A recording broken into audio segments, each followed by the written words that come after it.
Okay, stream's rolling. I think we are good. Hello, everybody.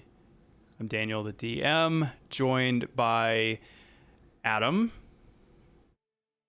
Falbin, Craig, Magus. Davey, Aid. and Tim. Theo. They're some good boys. They're very good boys.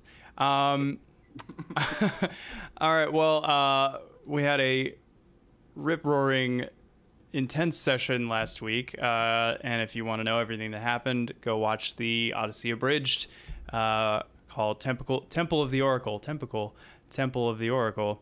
It's got a lot of good stuff, a lot of big reveals, some fun combat, and I did a much better job mixing the audio this time, so it's genuinely comfortable to listen to, unlike the first two, which were very uncomfortable to listen to. All right, so where you guys are now, you have just rested in the Temple of the Oracle after rescuing Versi, the Oracle, from the clutches of the sea hag named Helica, who had been sent by Sidon to bring his rebellious daughter back home, and to her kind of sadistic nature got the better of her and gave you guys time to get there and stop it and rescue her. Encoding overloaded. Consider turning down video settings or using a faster encoding preset. I don't know what that means. Eat a better potato. I'm telling you what, Foundry is just not happy today. I'm sure it's nothing important. If this ends up a little glitchy, a little choppy, that's fine. And if we just have to come back and reenact the entire session later, we can do that. Yeah, you got to be able to portray all that emotion twice. Yeah. Episode 4, take 2. Or I don't know if you guys ever listened to like the Adventure Zone, like the McElroy brothers, but they've done episodes where they go back to an old episode and they swap parts and they read through the episode as each other, basically, and it's really weird. And we could do that, but we're not going to. Let's be real. Okay, what else? Yeah, you're at the temple. You guys are kind of shaken up. There was a lot of big info bomb drops, besides just the kind of shocking combat. So let me change the music a little bit. And oh god, this is running so slow. This is gonna be interesting. Well, we have had one night to sleep on it. Yes. And we yeah. did kind of roughly plan out our next step in that we're heading to Astoria. Mm-hmm. So That's correct. I guess the question is, are we trying to stick around here, or are we hitting the road on our way and events will transpire en route? I say hit the road. Falbin's eager. Cool. He's waited Vegas is 100 years. Yeah, so this is going to be a little metagamey, but I hope most of you saw the message I posted. There is a narrative interrupt that I'm going to need to do on the road to Astoria. That is immersion breaking, I know, but I forgot about it, and so we're going to extend the travel time to Astoria from 1 day to like a day and a half. Like nothing crazy, but a quarter of the road's just rough terrain. thank you. Bridge out? What? Bridge. Ruts in the road. Thank you for understanding. Yeah, so we're just gonna do that. Your axle broke. Attempts to repair or buy a new one. Here appears. I would like to repair it with dynamite. Yeah, so yeah, absolutely. So you guys easily make your way back out of the cavernous ascent from the Temple of the Oracle and back into the pastoral forest of the heartlands of Thelia. Let me switch back to some like forest, maybe some forest. All right, we'll just do some general music. I put together a list of like 8 or 9 tracks that are just kind of like general campaign music that'll just be the in-between stuff. So so you guys are on the overland now. It's a beautiful sunny late morning, early afternoon, and you guys are walking northwest to Astoria.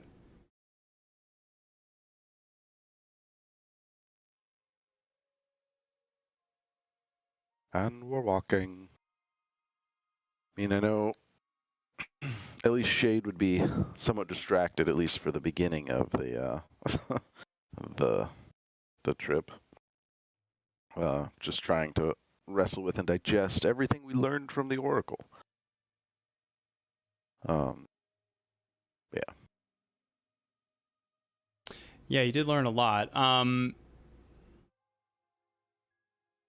Magus is pretty quiet, too. Theo is doing his usual look around, seeing if anything has wings and is flying about.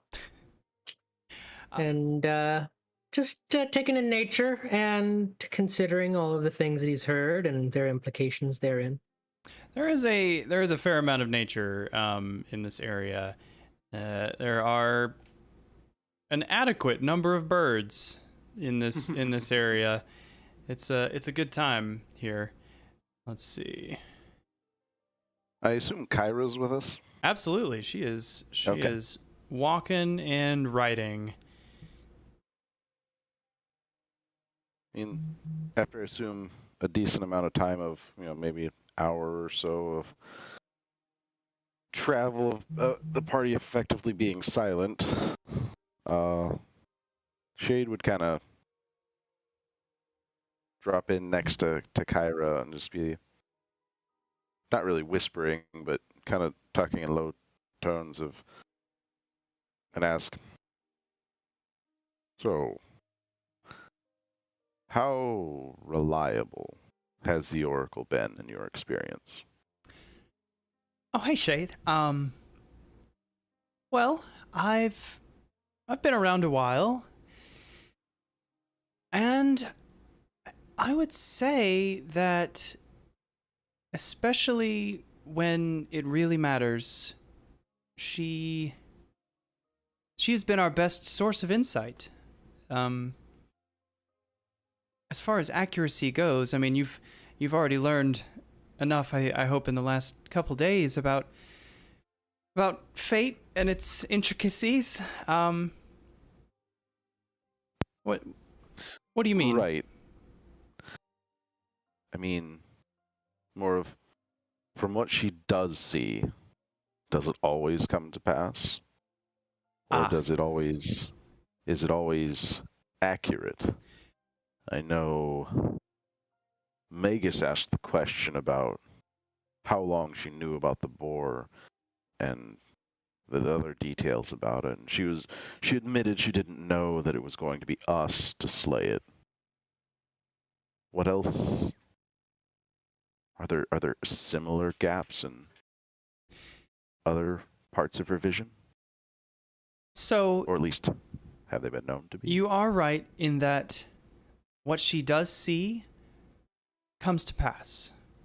I don't think I can think of anything that she has claimed to foresee that did not eventually come to pass. Yes. So, what she saw of your fate, I have no doubt in my mind that it is awaiting you somewhere.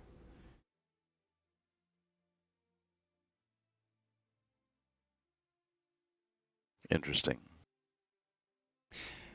I realize what she told you is a lot to take in, and I just want you to know that even though you might feel out of time, you are not alone. There are many who would consider themselves scholars of your kind, And where you intend to go, the necropolis, I am sure will be incredibly enlightening for you and hopefully a comfort. But I recommend you speak to Aesop in Astoria. He's one of the priests at the Dragon Shrine, where the horn of Belmetri is stored. He's a bit of a nerd about Dragonlords, so I'm sure he'll be very excited to meet you.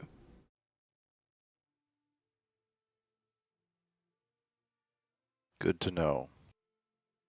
Oh, Shade would kind of either pick up his pace or kind of drop behind. Either way, just kind of move away from her. Yeah. She gives you her space. Cool.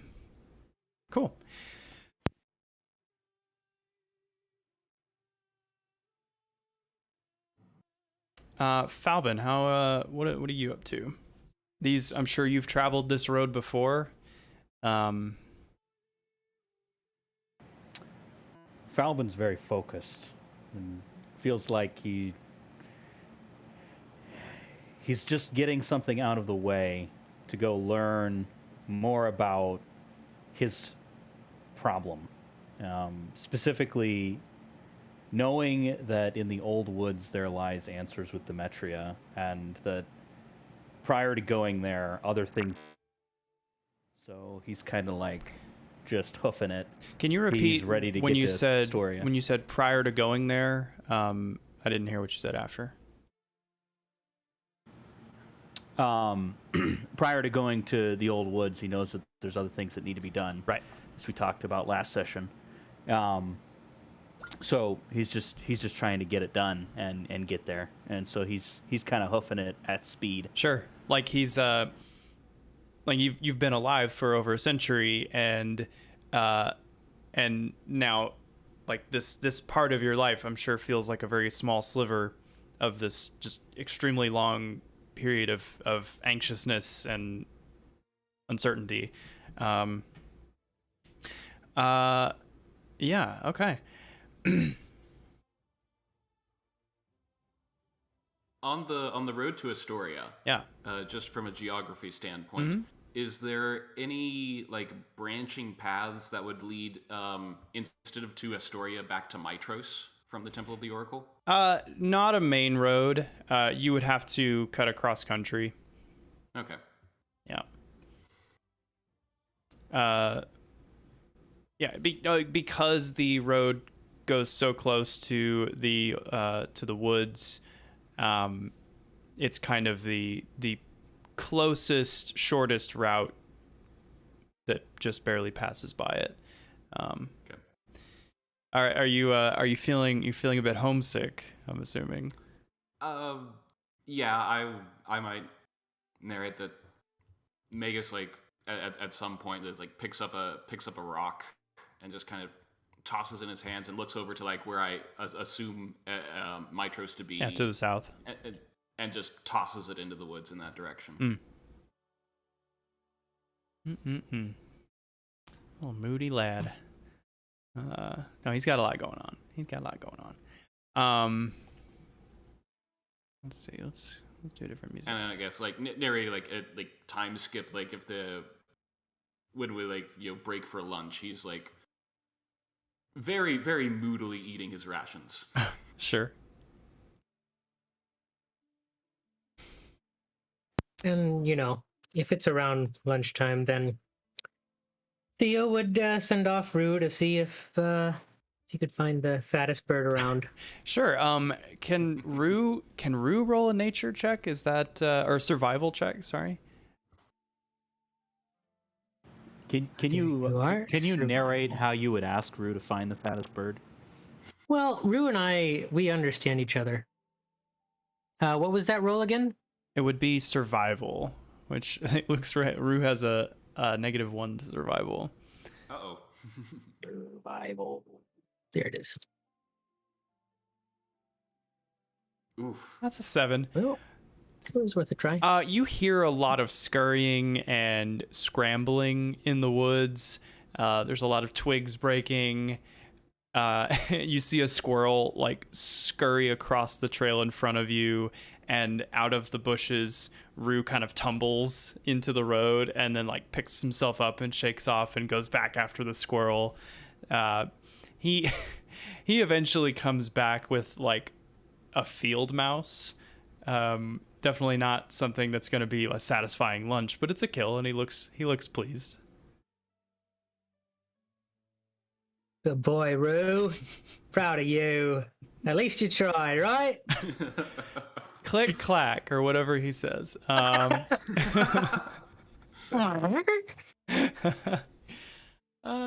You're able to cook that on a hot rock in 5 seconds because it's very small. But yeah, you guys walk for a few more hours. You can feel like if maybe you pushed on through the night, you could get there by early morning, but there are definitely plenty of good places to make camp. I guess as it's kind of getting close to sundown, Shade would kind of query the party. Should we stop for the night? Might be a bit difficult to push on. Might be able to make it sometime late in the night to Astoria, but it might be better to stop and camp. Let's not push our luck. We're not in too much of a hurry. We may be a little impatient, but it's better to be cautious than to run into something evil in the night. Falbin definitely doesn't like the idea of stopping, but he has been through enough things where he tried to rush stuff that he's willing to do it. Yeah, I feel like this is kind of Falvin's like your area, your zone. You've been camping in the woods for decades. Literally.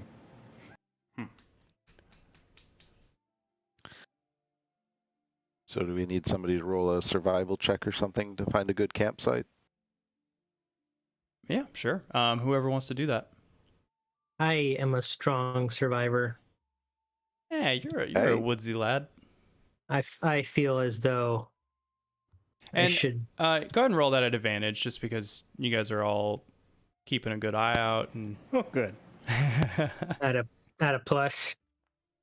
oh, There we go. okay. First crit. First crit of the game.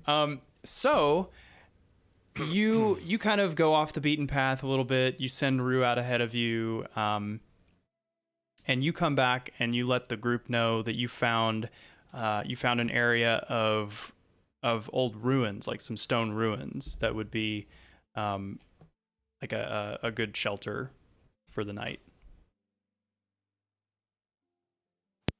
Yeah. All right. Found a great nesting spot right over here.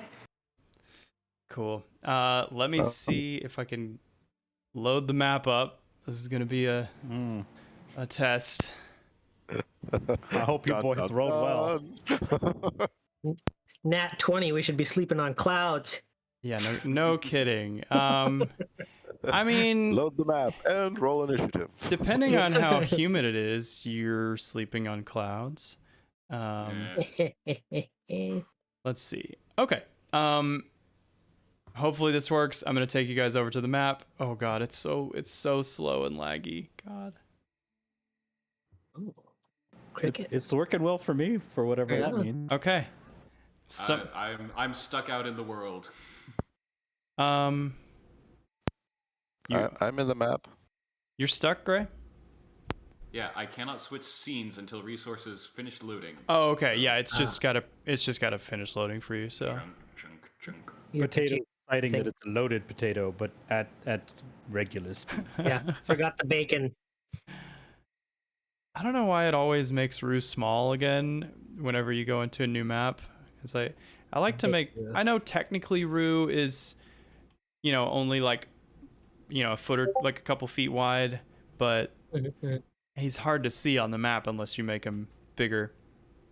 Exactly. That's been one of actually my dungeon master lessons I've learned is just like make the tokens bigger. You know, if you want a monster to be scarier, make the token bigger. Like you can change literally nothing about it, and you can ramp up the intensity and make everybody afraid of it by just making it bigger. So that's a little secret into my method. So if you see a large creature, it might actually just be the same stats as the small creatures next to it. But I guarantee you'll be scared of it. Yeah. Gray, just let me know once you get in. Yeah, I'm still stuck out here. So okay. Unless it's necessary, I guess just keep going. Okay. Yeah. So, how do you guys? What are some idiosyncrasies or I don't know, like ritual type things that you guys do when you're setting up camp? Oh man, Falcon's got stuff. I hoped you would. I mean, I definitely would be surveying like the perimeter of the camp and looking at, can I set up some alarm tripwires kind of stuff. I am, paranoid in spades because of my life. Mm-hmm. Yeah, absolutely. And I'm sure it has paid off in the past. I mean, I'm not dead yet. You're not dead yet. He's still kicking. But you have been hunted your whole life. So, Shade, you're kind of a man of the outdoors. What? Yeah, Shade would definitely be looking around, seeing the scenery, not only around where our immediate vicinity, but kind of what avenues could be approached, what we can see, where we can't see, and he would definitely be trying to position himself where he could see as many of the approachable areas as possible. Yeah. As a and he would sentry also recommend to the rest of the group, or at least ask. I don't think he'd recommend. He'd just ask. So how are we doing watch rotations? I love that you asked that and I don't have to ask that. That's great. Thank you. This man plays D&D. Shade is our battle master. Basically, yeah. Yeah. Yeah, as Falvin's walking around like surveying things and fiddling with tripwires, he'd be like, "Oh, I'll do the first watch." All right. And Theo would say, "Rue usually keeps watch over me."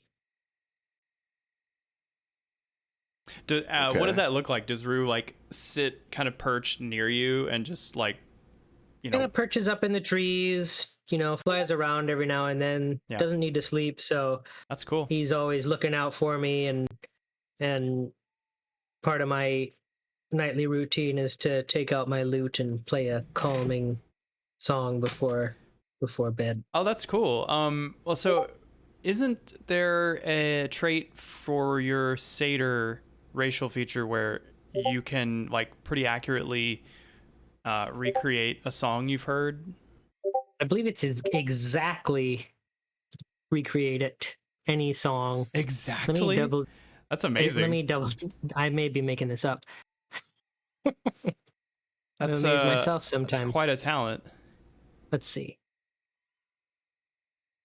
Proceed, and I'll throw it in the chat when I find it. Okay. Yeah. Shade would take the Rue as watch, but he would say, I would still prefer to have at least one of us awake throughout. Yeah. I don't need much sleep. Just put me wherever. All right. Yeah, because you're as an elf, you only need 4 hours of sleep. So, Valbin, Theo, Magus, and then I'll take last watch. Sure. All right. And with that, Shade would kind of go around, like, go from there, making a small fire and, Oh, I can take care of that. Just yeah, I know when the map opened up, there was already a fire there, but I'm absolutely in favor of Magus being the one to turn the fire on. Yep. Absolutely.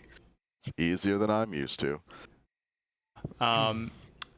Would anyone like to make Trying to think of what the relevant check would be for like what these ruins are. Maybe like a history check, or I guess if you're analyzing the stonework or something, it would be some kind of intelligence check, like a investigation or that's perception. I'll make, like, I got history, I got investigation. Like, I mean, if Magus would be interested in that sort of thing.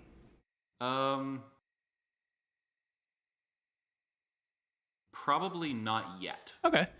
Yeah, like whoever's yeah. character would be like sitting there being like, I wonder what these are. Feel free to roll like a history or investigation. I think Falbin would be naturally curious if he hasn't seen these before because he's been around. I'm proficient in investigation, so I'll roll that. Go ahead and roll it. It's an 18, yeah. You've seen ruins like these before. These are actually old Geigen ruins that are kind of scattered across the countryside from when their empire fell back in the First War. So there's not a lot that are in really any kind of good condition because it's been over 5 centuries, or almost 5 centuries. And a lot of the ones near civilizations have been knocked down just out of spite, I guess. So if you go further out away from the cities, you'll find generally more of them. But yeah, this one's kind of a rare find, being this close to Astoria.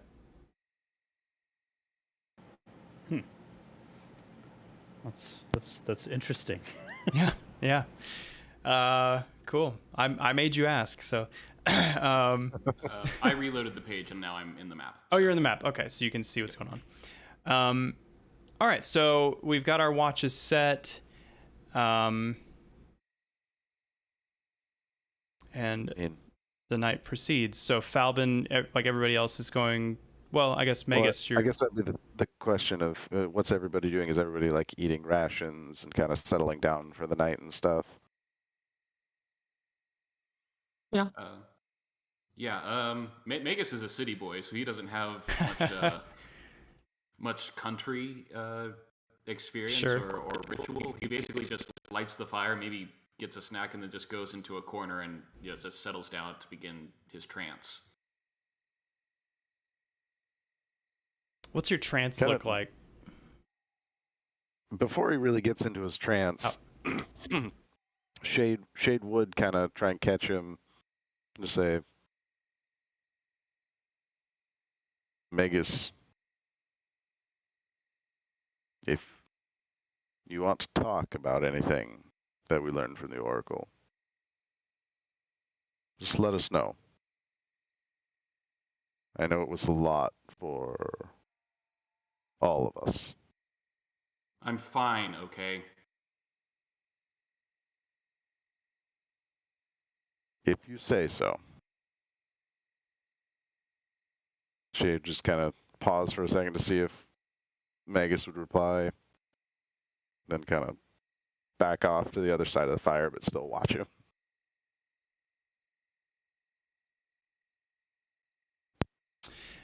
I like to think that Shade's eyes kind of glow with the firelight. They definitely reflect. Yeah. Spooky. Yeah, I like to think his based on his eye color, they're just like bright, like not sapphire, but even brighter than that, blue, gems looking in his eyes. It's not something you want to see peering out at you from the darkness in the woods. No. Glad you guys are on each other's side. Next session, PvP.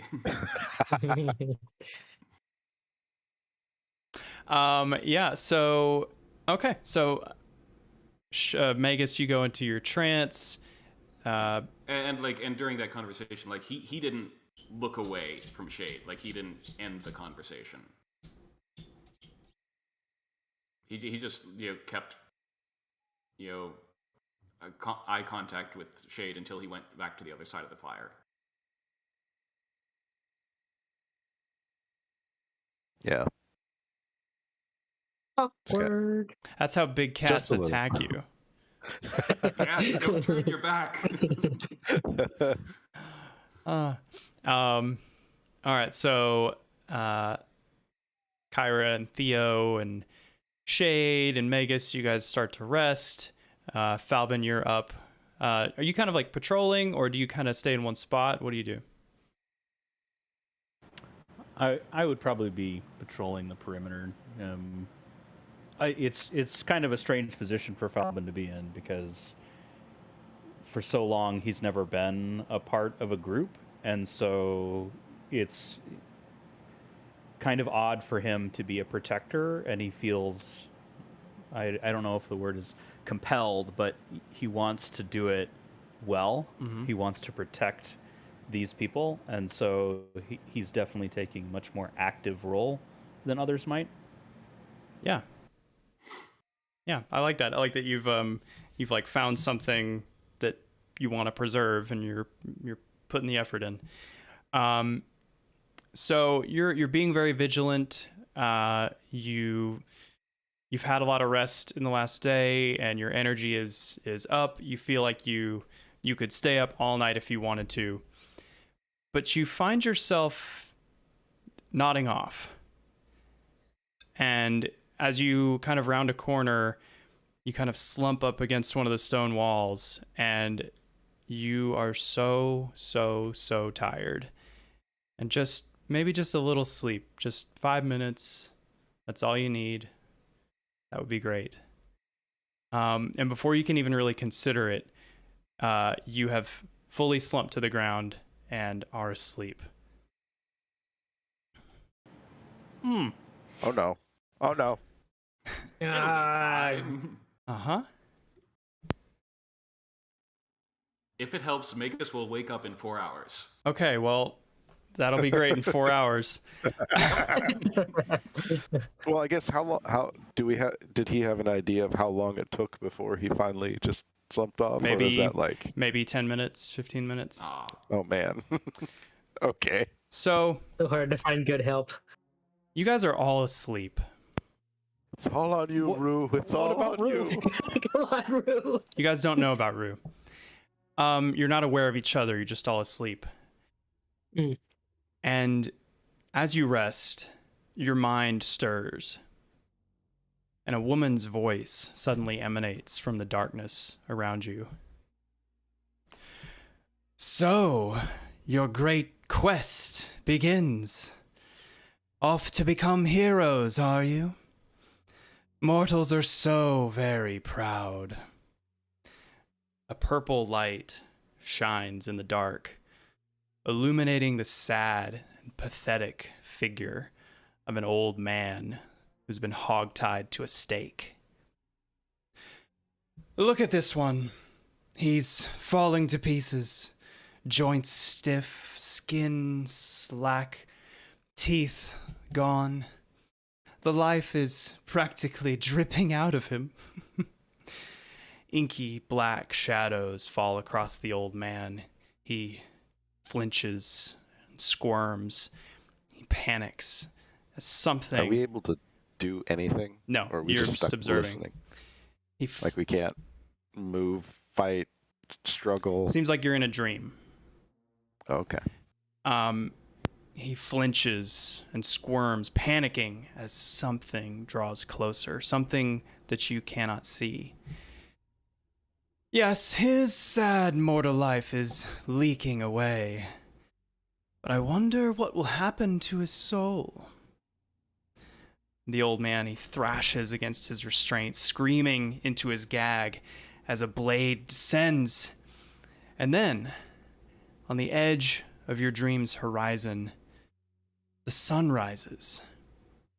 Rays of bright, golden light reflect off the clouds in the sky. The inky shadows over the man burn away like parchments in a fire. The restraints binding him turn to ash and fall to the ground. He stands and he looks towards the dawn, and then with a smile disintegrates into shimmering golden particles. No! How? She screams as the image fades into the darkness. and you awaken, feeling kind of warm and refreshed. Even after you don't know how long you've been asleep, but you're certain that you've maybe just avoided a horrible experience. But as you wake up, Magus and Shade and Theo, you guys all, you're within eyesight of each other. You all look at each other, and it's like it's very tense. It is very uncomfortable. It's like a 2-second Mexican standoff where you guys feel like at any moment you could jump up and grab whatever's closest and deadliest to you and try to end the life of that other person. But that feeling goes away, and you're left with kind of a sense of shame. Like, I can't believe I just thought that. I feel like from that, like, Shade at least would have started awake from this unnatural thing. So at least from other people's perspective, you basically like start awake, teeth barred. All you see is just like bright blue reflective orbs of his gaze staring across. So you're in like beast mode as you wake up from this nightmare. Basically, like there was a crazy threat, and I'm gonna deal with it. Yeah. Magus and Theo, how do you guys how would you respond, or sorry, how would you enact the feeling of I need to kill the person across from me? Like, what does that look like as you prepare to do that and then immediately realize it's nonsense? Well, Theo, who had prior to this been affectionately cuddling his rifle, would quickly pick it up and kind of get ready to aim down the sights, and as he's about to lower his weapon to do that, he kind of realizes, well, there's no reason for me to do that, so he puts it back down. And Magus? Magus has done two things. One, he has reached for his short sword. And two, he has used a sorcery point to cast mage armor. Oh. So you're like literally like for like a moment like shimmering with magical energy as you're like ready for battle. And as this intrusive thought goes away, what do you guys do? Shade would immediately stand up, like count party members, make sure they're all here, including Kyra and Rue. And Kyra is fast asleep. Then like spin around, looking out into the darkness, see if there's anything at all. And he would probably start a circuit of the camp, at least as he starts, asks the question: Did Falbin wake up? Falbin, you did wake up. You feel this like intense drowsiness that's slowly fading, but otherwise no effects. So Shade would at least start seeing Falbin kind of, because he's still drowsy looking, kind of. Shade would start his circuit like going that way towards Falbin. Like, Falbin, what happened? While he scans out into the night. Did the rest of you feel that? Yeah, some kind of anything like that. Go ahead. I've never had anything like that happen. I don't know how long I was asleep. I was awake, and then I couldn't stay awake.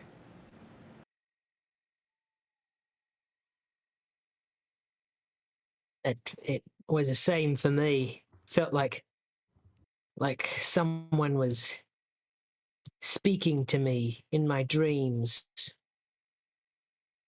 Lutheria always lies. But we took your boar, bitch, and we gave it to the dawn. How does that feel?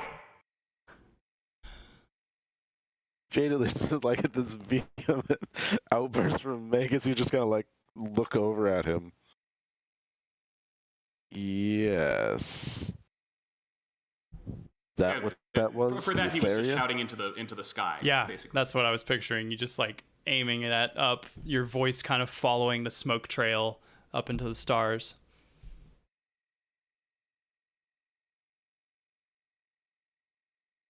Yes. Is that what that signifies? Well, first, did you see the same thing I did? Some man tied to a post, about to be devoured by shadows? And then the dawn burned them away. That was Mitros. Yes. Yes. Yes. Great. So now we know that we have the attention of at least both of the Titans. I was hoping we could avoid one of them for a little while. Uh, this is going to be a lot more difficult. It escalated quickly. Yeah. That's after I died.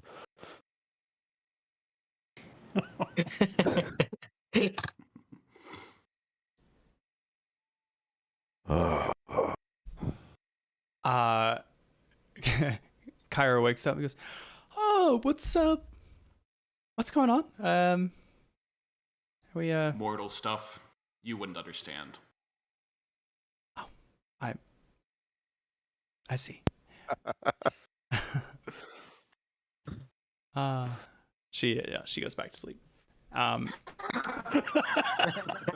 question is, do we stay here for the rest of the night? Looking at the stars or whatever, is it a clear night that we can see stars? Yes, it's a clear night. You can absolutely see the stars. Do I need to make a roll to see if I can tell how long it was that we've been here?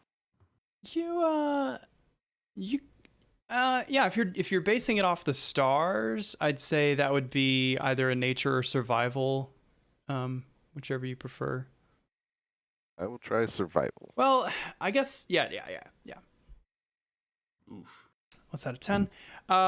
It doesn't seem like they've moved much at all, and it's hard to tell whatever direction. Like there's a couple like guiding stars that you would notice if they made any big movements, and they don't seem to have. So it's probably been less than an hour. Well, doesn't seem like it's been very long. Guess we just stay here for the night? That's what I say. It's our dreams, and they will follow us no matter where we go. That's a good line. That's a good line. I like that. If you want me to keep watch until the first rays of dawn, she can't put me to sleep.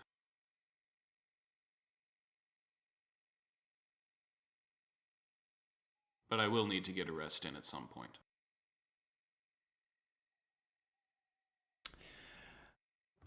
Let's see. Maybe it'd be better if... Go ahead. Maybe it'd be better if we switched off 2 and 2.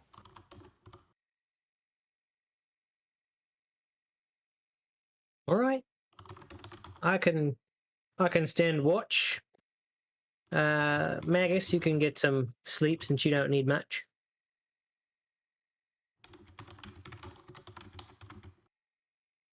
Falbin and Theo, and then Magus and I. Sounds good. Right. Yeah. Okay. While you guys are planning this, Falbin, are you still kind of pacing around the perimeter, or are you in the middle? I would be pacing until we've sort of agreed on the watch. It sounds like I'm going to be taking first shift with Shade potentially. By the way, is it Falbin or Falbin? Because I've definitely been saying Falbin, but I want to make sure I get it correct early in the game. I've been using Falbin. Falbin. Okay, cool. no problem. I just don't. I want to make sure I don't get a habit just ingrained in, because that definitely happens. Balbin, you're making a couple more rounds before everybody beds down, and you hear a twig snap out in the forest.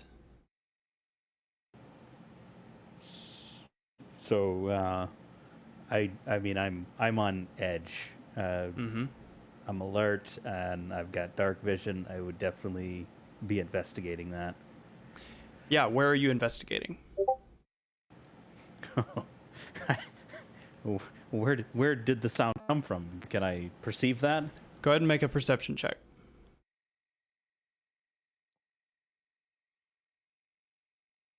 So close. You can't tell.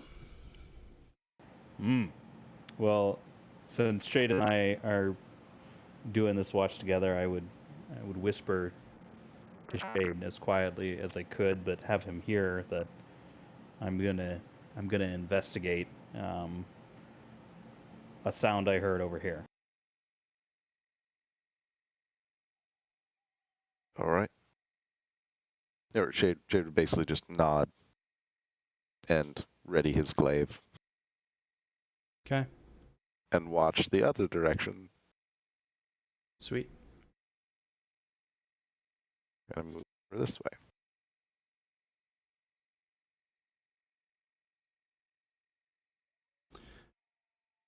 Falvin, as you kind of reach the exterior of the camp, you hear a tightening of a bowstring, and then and an arrow comes at you. Roll initiative. Anybody who's alert and awake for this. Well, Well, let me how set the long has encounter. it been since the watch started? Not long, few minutes. I don't think I would have fallen asleep that fast No, after no, what no, just no. happened. You guys can all be a part of this. It's totally fine. Oh my god, this is gonna be tricky. Dang. Nailed it. People know. Fives for days. We are gonna make up for that last session. Yep. Ah, wait, I forgot. What? We rested again. My echoes of death are gone. Yeah, you're back I'm up. 13. You're back up to normal. Okay, can I roll? Just gonna roll initiative for this guy, or creature, or whatever it is. And I'm just gonna have them all go on that. And then, let's see, where's homie? Haha, okay. Make sure to get Theo in there. Or, sorry, Rue. Get Rue in there. Are they going to be on the same initiative as me, or are you? Oh, yeah. Yeah, we already talked about this. Yeah, Rue will go on your initiative, right? Okay, let me get the fun music. Did I pick combat music for this? I forgot. So we're gonna see what the random playlist comes up with. Perfect. More loot music, please. More loot music, you got it. Oh yeah. All right, that's fine. Okay, so out of the darkness to the south, you hear a familiar voice.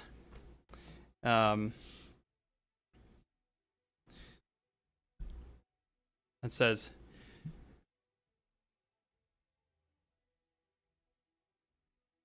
the Oracle's fools camping so close to the road.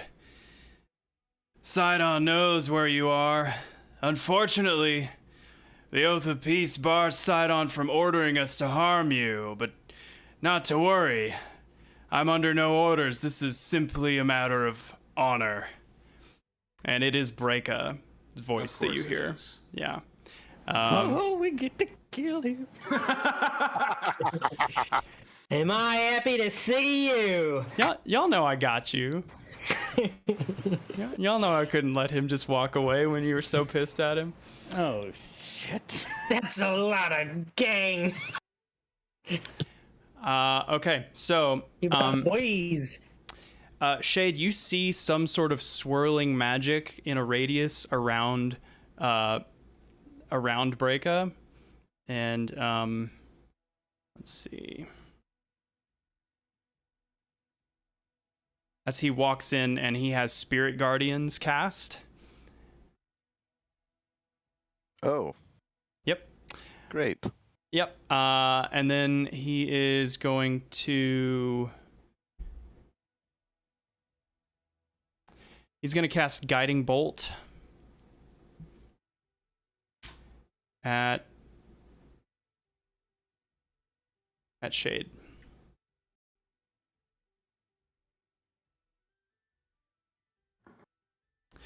He nat ones. This. Oh wait, that's the spiritual weapon attack. What the hell? Oh, I clicked on spiritual By the weapon. way, it's not one. It's done. It did. You're right. Doesn't re-roll it. The roll is the roll. That's totally fair. If this was at a table, I would have just rolled a d20.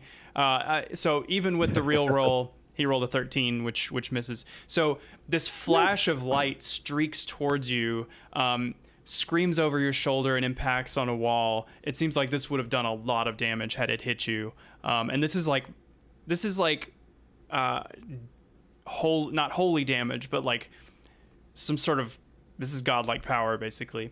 Divine, that's the word. That's a good word. Okay, so next up is Shade. Yeah. All right. Shade is gonna at least peek his head out so he can see better. Oh, okay. There's this nice big swirly thing. Uh-huh.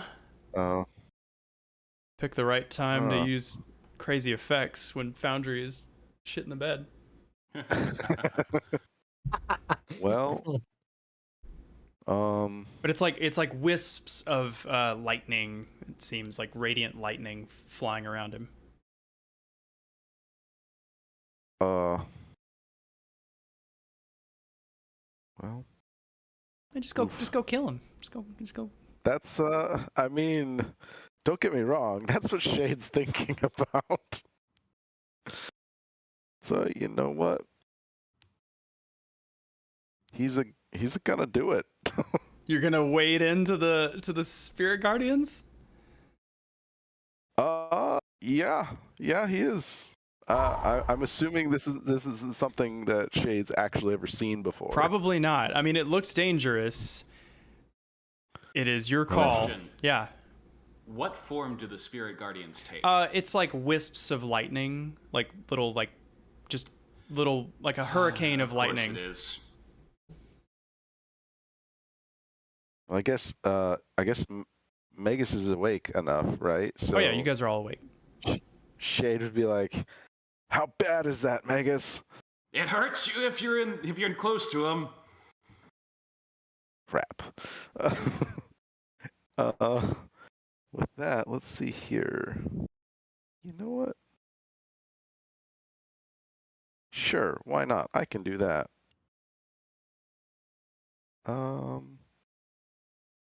I can, holding my glaive in my left hand, I will whip out a hand axe from my belt and chuck it at him. Okay, yeah, absolutely. So I want to target him, and I will go to one of my hand axes.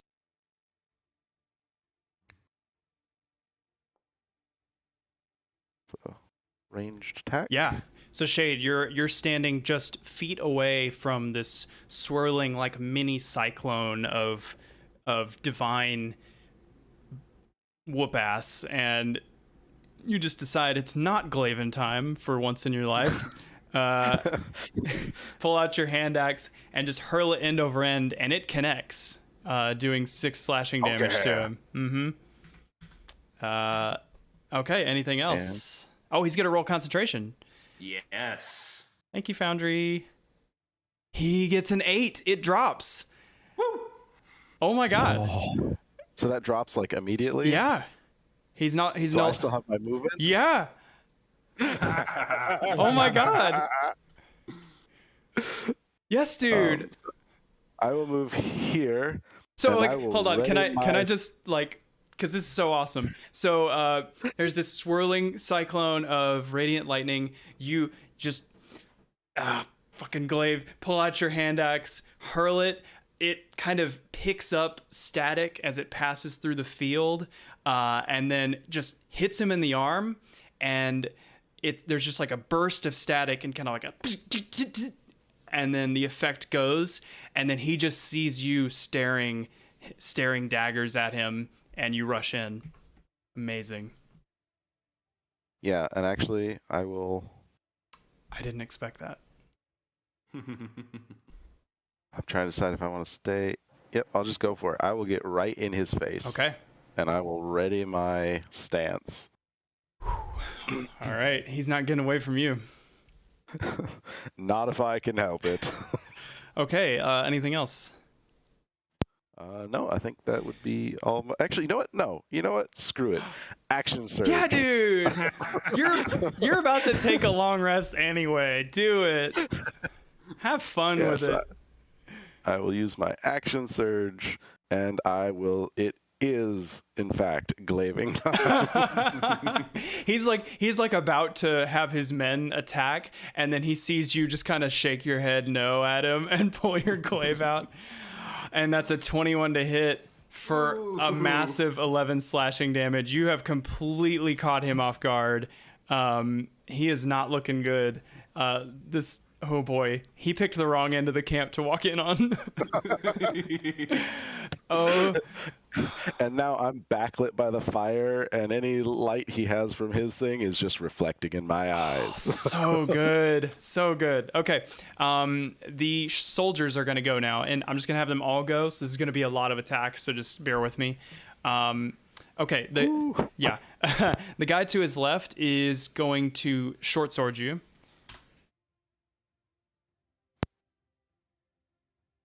That is a 16, which misses. You have 17 AC. 17 AC. What is this thing?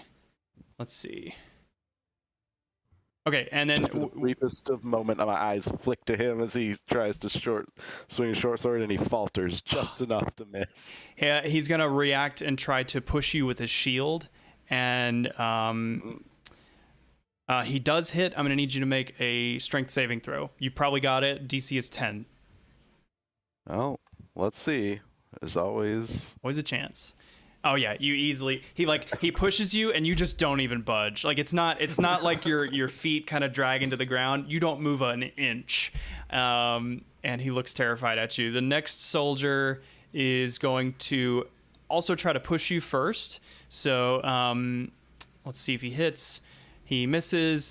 He'll go ahead and short sword you as well. It's 6 to hit.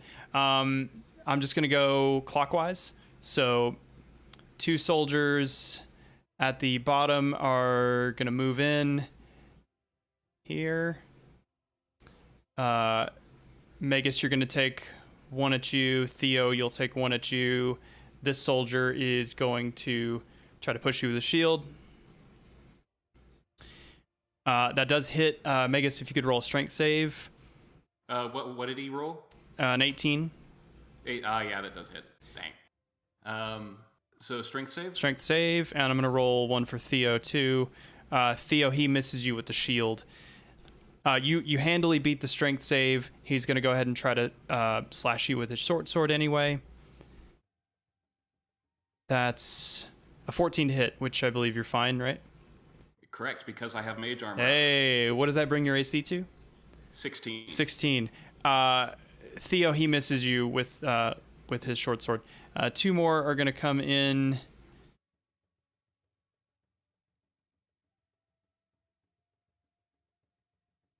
Come on.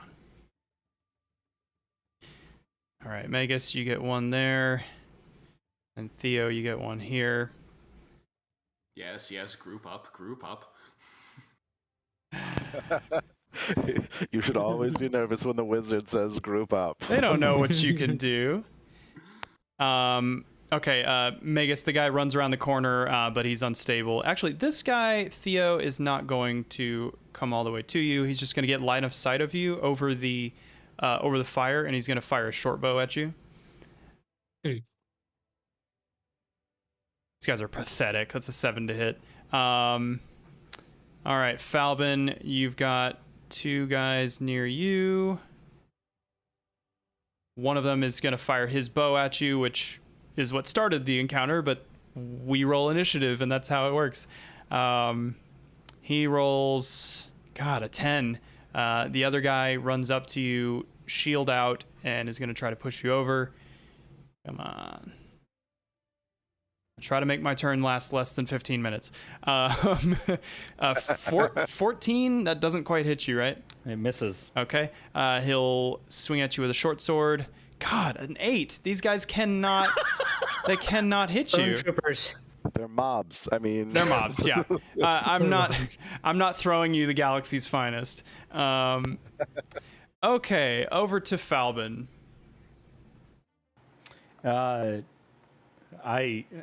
don't like this positioning. So I'm gonna use my bonus action to disengage. Okay.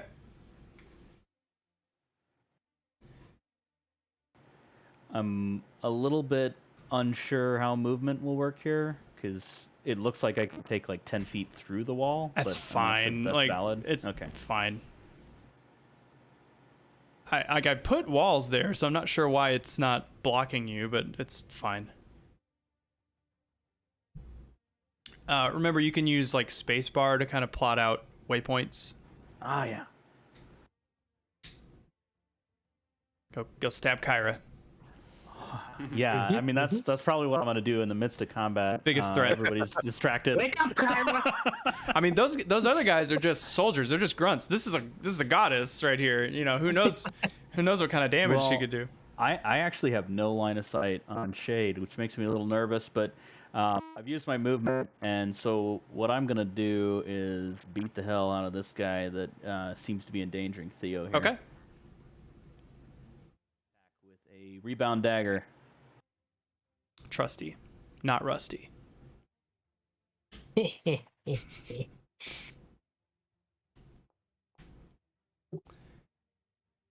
23 to hit. Yeah, absolutely. Could, sneak attack as well. Yes. How do you kill this soldier that's fighting with Theo? I run into the camp because I've seen the guys out in the darkness, and I realize we're getting attacked, and I've heard the commotion. I run in, and as I'm running, I throw my dagger at this guy.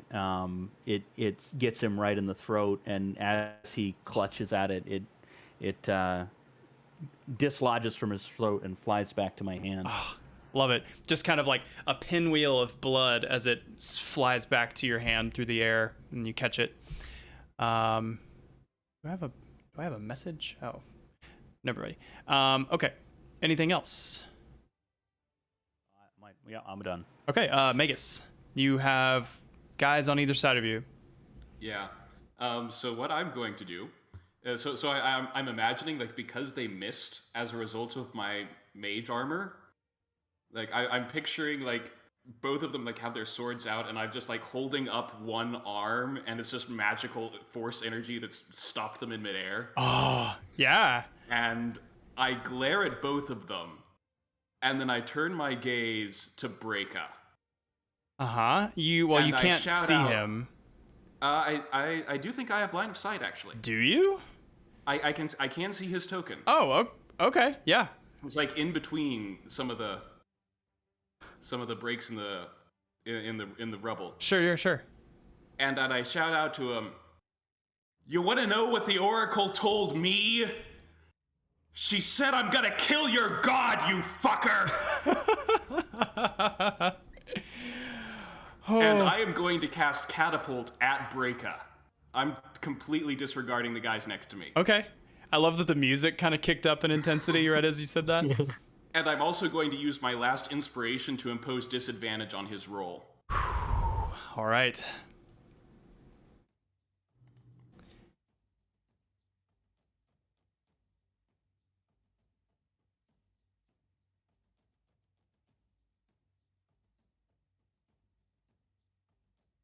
He rolls a 19 and a 12. All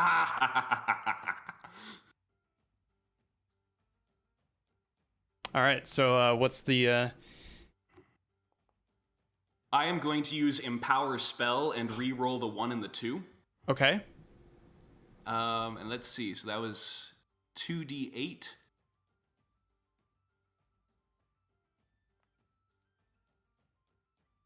All right, so that's 14 damage to him. How do you kill Breaka? I pick up the largest chunk of rubble that I know will work with this spell, and I even want to pick it up with my hand. It's like I pick it up, and as I'm shouting at him, it levitates up from my hand and just shoots toward his skull and implodes his face. And it's a tough shot. It's a very narrow line of sight. But yeah, you cave his face in. Shade, you see or you hear just that telltale over your shoulder, and he falls dead. Whew. Brutal. Good turn. And I just kind of like spit at one of the guards, the soldiers next to me. They don't see that Breaka died, but they can see your satisfaction, and they look afraid. Actually, go ahead and roll an intimidation check. Woo.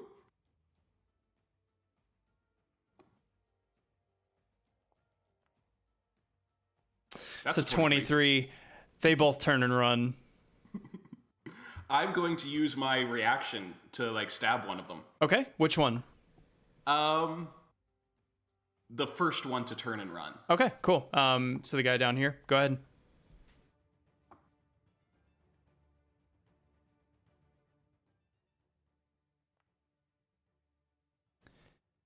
That's a hit. For 6 damage.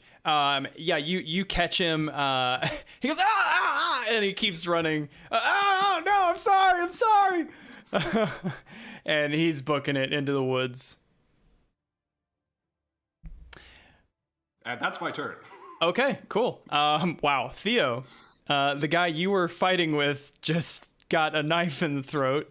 And the guy, there is one guy. Oh no, he has used his full movement, so he is out of the camp now. You still hear commotion kind of down to the southeast of you, down at your 5 o'clock. So I'm gonna move into position here, see if I can make anything out. I can now see a soldier, and I'm gonna target him. And I'm gonna stick with the tried and true combo. Mark him. And then I'm gonna shoot his face.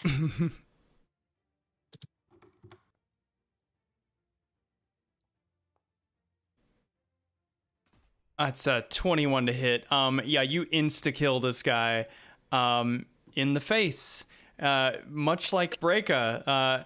So this guy to the right, he sees Breaka just get a projectile, just insta-kill him in the face, and then not 2 seconds later, another just big blast, and then his face is just gone, and this guy is going to use his reaction and turn and flee. Shade, you have an opportunity attack if you'd like to use it. And I would like to use it.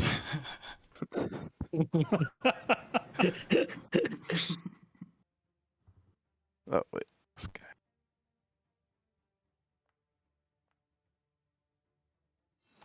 Aww. That hits him. It doesn't... Oh, wait, no, but you And have the Sentinel. He can't has move. 0 movement. Yeah, so you catch him, and you cut both his Achilles tendons, and he just falls face down, and he's like, no, please, I'm sorry. And as this guy is on the ground, Rue is gonna fly over Death by bird. and talon his face. How can I? Come on, having some technical I wonder if I have to actually roll a Rue for initiative to actually move him, because I can't move him. Maybe if it's during combat. Here, I'll move him. Yeah, get him over there in the melee range, and then he's just gonna aim straight for the jugular with his talons. Mm-hmm. Going brutal here. Oh. That's a 6. You do have your inspiration if you'd like to use it. Yes. Also, is he prone? He is prone. Yeah, so you would have advantage anyway. Advantage. Yeah. Good call out. Thanks. So So a little free advantage for you. is that That does it. Only 1 slashing. Oh, actually, the glaive did 8. Okay, he's alive, but just barely. There's just Rue is just like on his back, just like gnawing at him. Anything else? that'll do it. Okay, we're back up to Shade. Let's see. Hold on. I'm just gonna have to. I have all these soldiers in line. I'm just gonna have to skip through them because they're all going on the same initiative. One moment.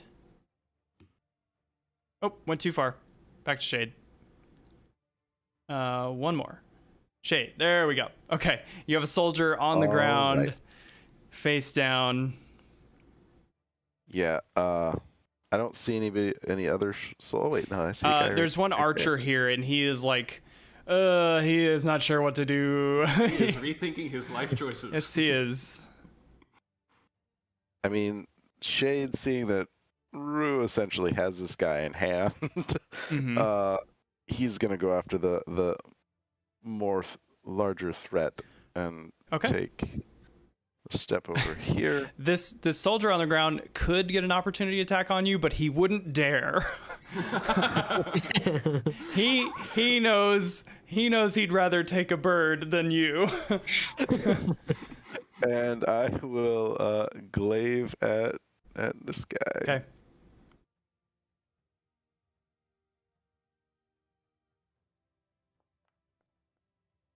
Oh. He ducks under as you swing horizontally. Anything else? I will use my bonus action to maintain my stance. Okay. It is the soldier's turn. The guy on the ground he throws his weapon away from him, and he just cowers, like he's just like soaking up the bites of Rue, just like praying for mercy, basically. And the soldier that you are staring down with the bow is going to disengage and run away.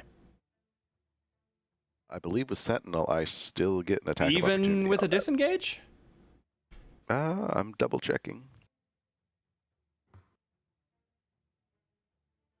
No, that's action search. Da, da, da, da, da.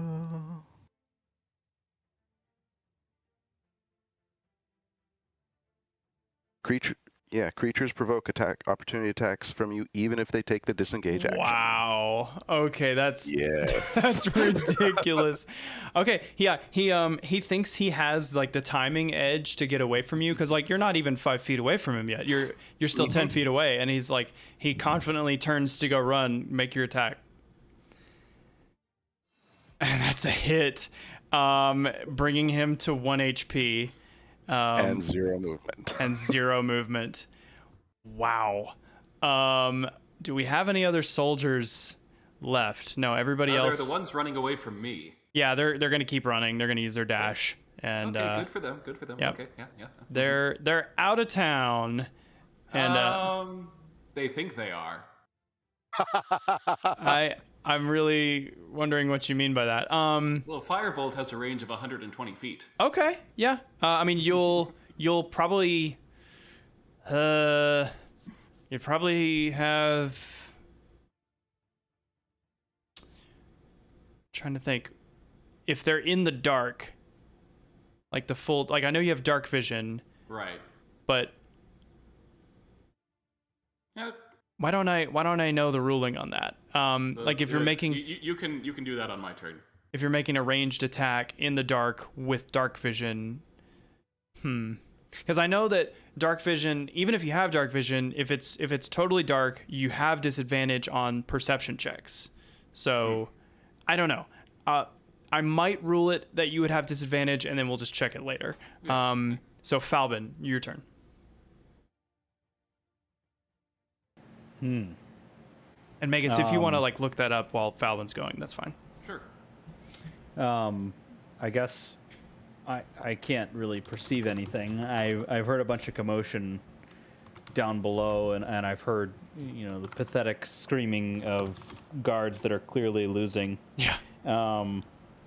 So I think at this point, Falbin would actually start to take a like offensive stance. Okay. More in this direction because he was staring at two people that were up there. Yep.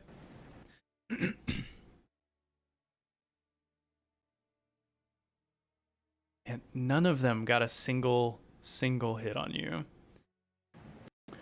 And then I guess what I would do at this point, because I'm not seeing anybody up here, I would take my bonus action as a hide. Okay, cool. Yeah, you duck in close to the edge of a wall. Cool. All right, Magus, you still keen on doing that fireball or firebolt? Yes, I am. Did you find anything on? What I was just able to find in that time was a discussion that doesn't apply here. Yeah, I'm gonna move over to the route to where those people. Like, I'm gonna try and follow their route as much as I can. Mm-hmm. Like they came around here, right? To the up, yeah, to the north, yeah. Yeah. I think something like that. And yeah, I'm going to, cast Firebolt. Mm-hmm. And you can tell me if, like, we're doing this. Okay, so darkness counts as heavily obscured area. Okay. So in your case, it would be disadvantage. While, yeah. Mm-hmm. So 12. 12 doesn't hit it. Okay. You see you see his form illuminated by the firebolt as it passes quickly through the woods, and you're a couple feet off.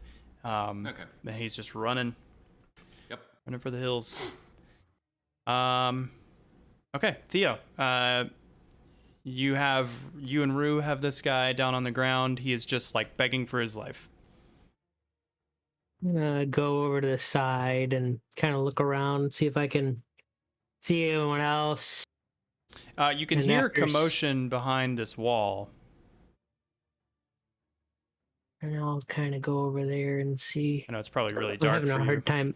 Yeah, I can't see anything. Yep. So I don't think there's much I could do unless I'm walking on top of them. Yeah, if you want, you could take a ready action and just like set a trigger. So if you see somebody come in your line of sight, you can take a shot at them or something like that. Yeah, I'll do that. Cool. All right. So you have your gun pointed at an open spot and you're just waiting to see movement. Yeah. Okay. Shade, we're back to you. Just a moment. I got Rue. Oh, and here. Rue. Yeah, I'm so sorry. Yeah. Rue is very upset that anyone would dare hurt her hurt the master. So no mercy. It doesn't matter if you throw away your weapon or not. You have brought down the hurt. He's like holding his hands up and he's keeping the talons away, just barely. Darn it. Shade. Shade will attack the archer again.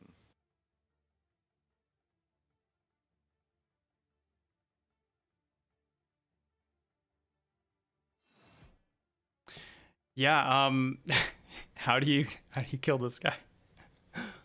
I imagine he was fairly startled about getting tripped up as he tried to turn around, and as he effectively turns around to face Shade again, Shade will effectively just spear him straight through the chest. Yeah. And then just like kind of that stab, hold it for just a second, like realization slowly dawns on his eyes and he just yanks it out. That's exactly what I was picturing. Just that military, like, perfect stance and then retract. Yeah.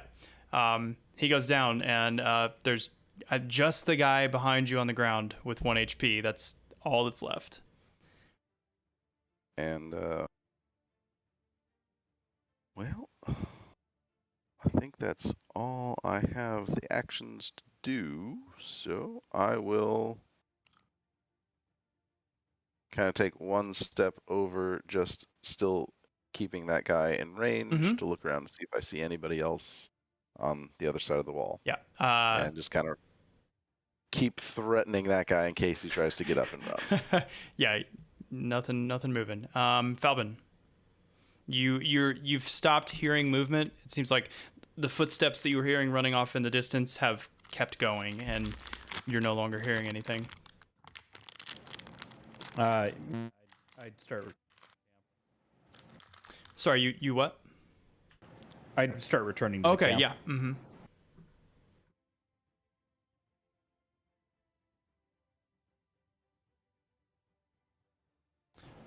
And I think I'd stay at the campfire. So again, I'd go back into hide with my bonus action. Okay, you are hiding behind this chair. Bravely. Magus. Yeah, I will also return back to camp. Okay.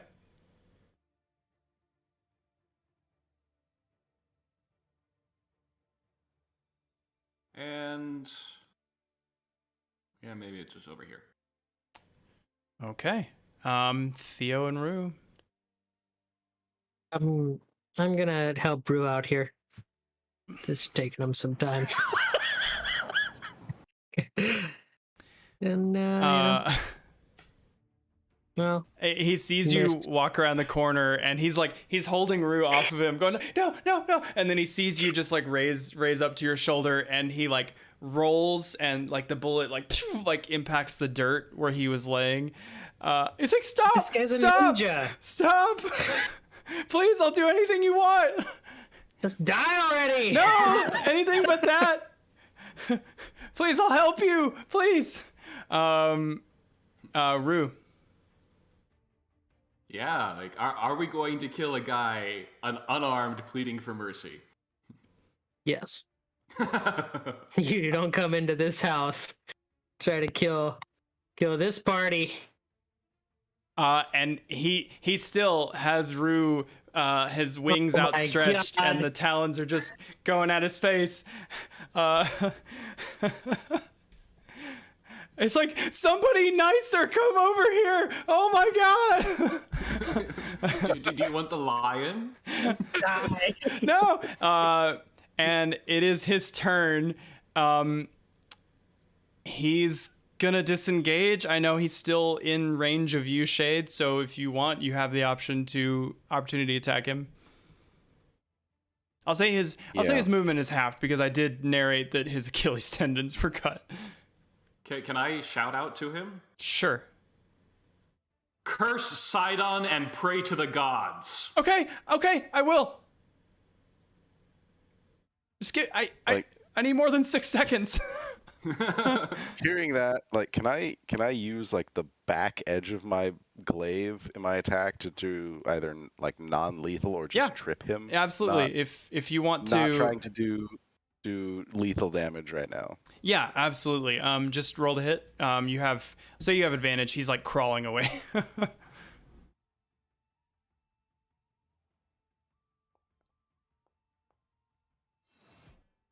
Yeah, you knock him to the ground. Are you trying to knock him unconscious or just like? No, I'm just trying to trip him. Okay. And yeah, you knock him down, Shade's turn. and it is your turn now. He rolls over, just hands up. And with that, Shade would just like walk over to stand over him and say, "Theo, call off Rue.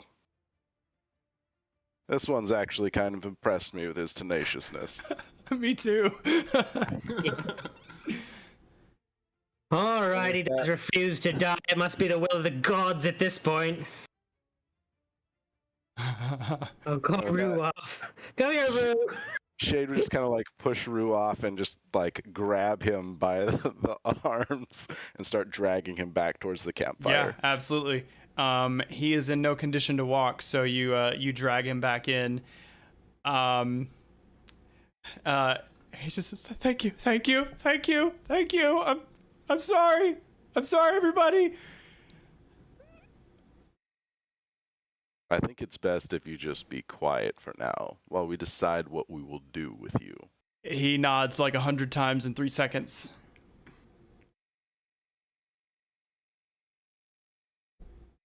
By the way, that song that was playing, it was called Paladin's Resolve. Ooh. He's not a paladin, but maybe he will be after this. maybe he will be. Aw. I should come up with a name for him. No, then we have to spare him. Just in case. Is Kyra awake? Oh yeah, Kyra is like furiously scribbling. She's like, okay, catapult from Magus, and brutal. Oh my goodness. Okay, Falbin. Oh no, Falbin. Okay. Whew. Shade just kind of looks around, and especially at kind of lingering on Magus. Well, if he's willing to curse his own deity and aid us with a minimum of some information, do we let him live?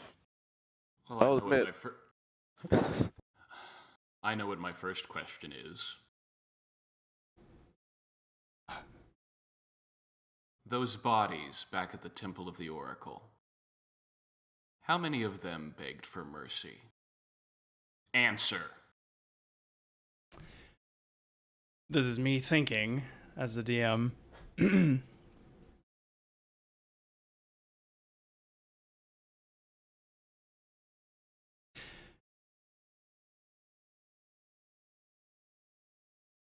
I don't know. Helica got there first. We were just there to keep them in line, and this bloodlust. Her bloodlust was something I've never seen before. One of them wasn't dead when we got there, but I'm not trained in medicine. I didn't know what to do. I stood by. And you followed here. It's my job. Break is a powerful man. I look over at his imploded face. Yeah, obviously, you guys are more powerful. I've never seen anything like this. We made fun of you in the temple when you went downstairs. We didn't. I'm sure you did. Oh, not you. Actually, we thought you were really badass. I already have a tattoo of you. Look. It's like this really shitty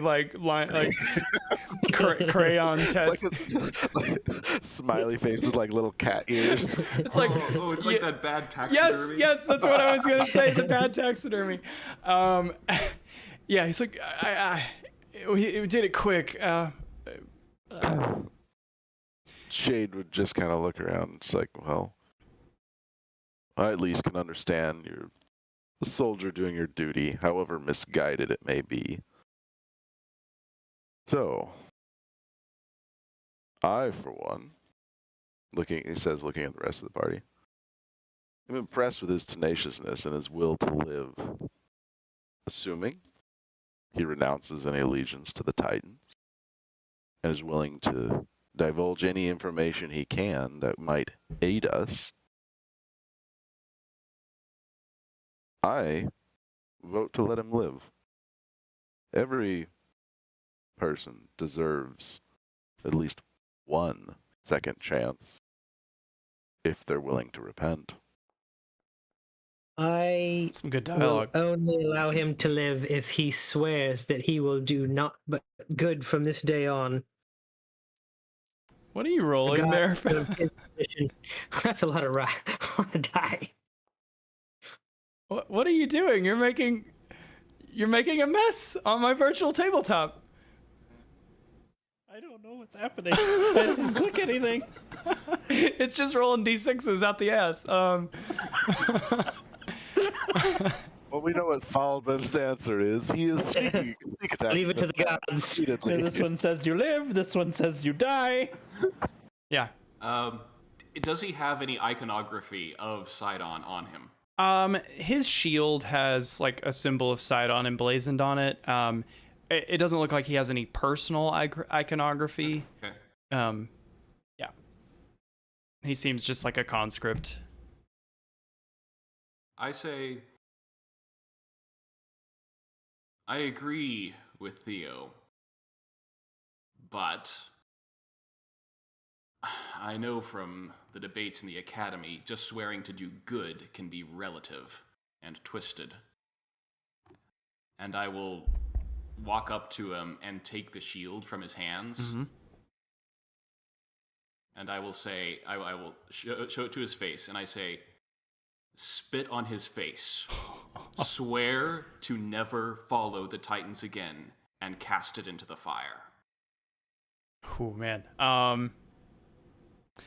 Yeah, he looks at all of you. He gulps like audibly. And his shield is down on the ground in front of him. He can't stand up, so he kind of like he kind of crawls on his hands and knees over to it. And I will stop him. Yeah.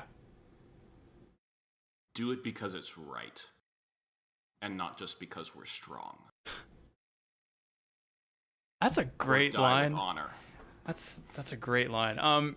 Can you roll a persuasion check at advantage? Ooh. So this is persuasion. Like you're trying to give him something to think about. And at advantage. We'll see if that does even any better. Nah. So 22. He's like gathering up what little spit mixed with blood he can in his mouth, and you say, "Do it because it's right, not because we're strong." And he looks up at you holding a mouthful of blood and spit, and you can see he kind of looks off into the stars for a second as he thinks, and then leans down, spits on the shield, looks up with you with just this like bloody shit-eating grin, and he's like, "Because it's right." Yeah. Shade would help him. I assume now this next step is to throw it into the fire. Yeah. Shade would actually help him stand to do that. Okay. Yeah. You pick him up easily. He kind of is surprised by how quickly you lift him up off the ground, just with like one hand. Like, oh, okay, all right. And he takes the shield, kind of like looks up at the sky, a little afraid, and then throws it in. And you can see there's like a moment of expectation and hesitation where he's like expecting lightning to like strike him out of nowhere, but nothing happens. And like a good 10 seconds passes and he's not breathing, and then he just goes, oh, okay, can I lay down, please? Of course. Yeah, he just Jade would, like carefully set him down, like not trying to hurt him. Yeah. He just drops to the ground, and I mean, you let him down, and he's just breathing. And of course, I'm gonna do the annoying thing to the DM and ask him, "What is your name?" My name is Linus. Linus Well, Evictus. Well, Linus, welcome to the rebellion against the Titans. And that's our session. No, I'm just kidding. No. That would be a great final line, though. I am renaming his token from Soldier to Linus, and from his token disposition from hostile to neutral.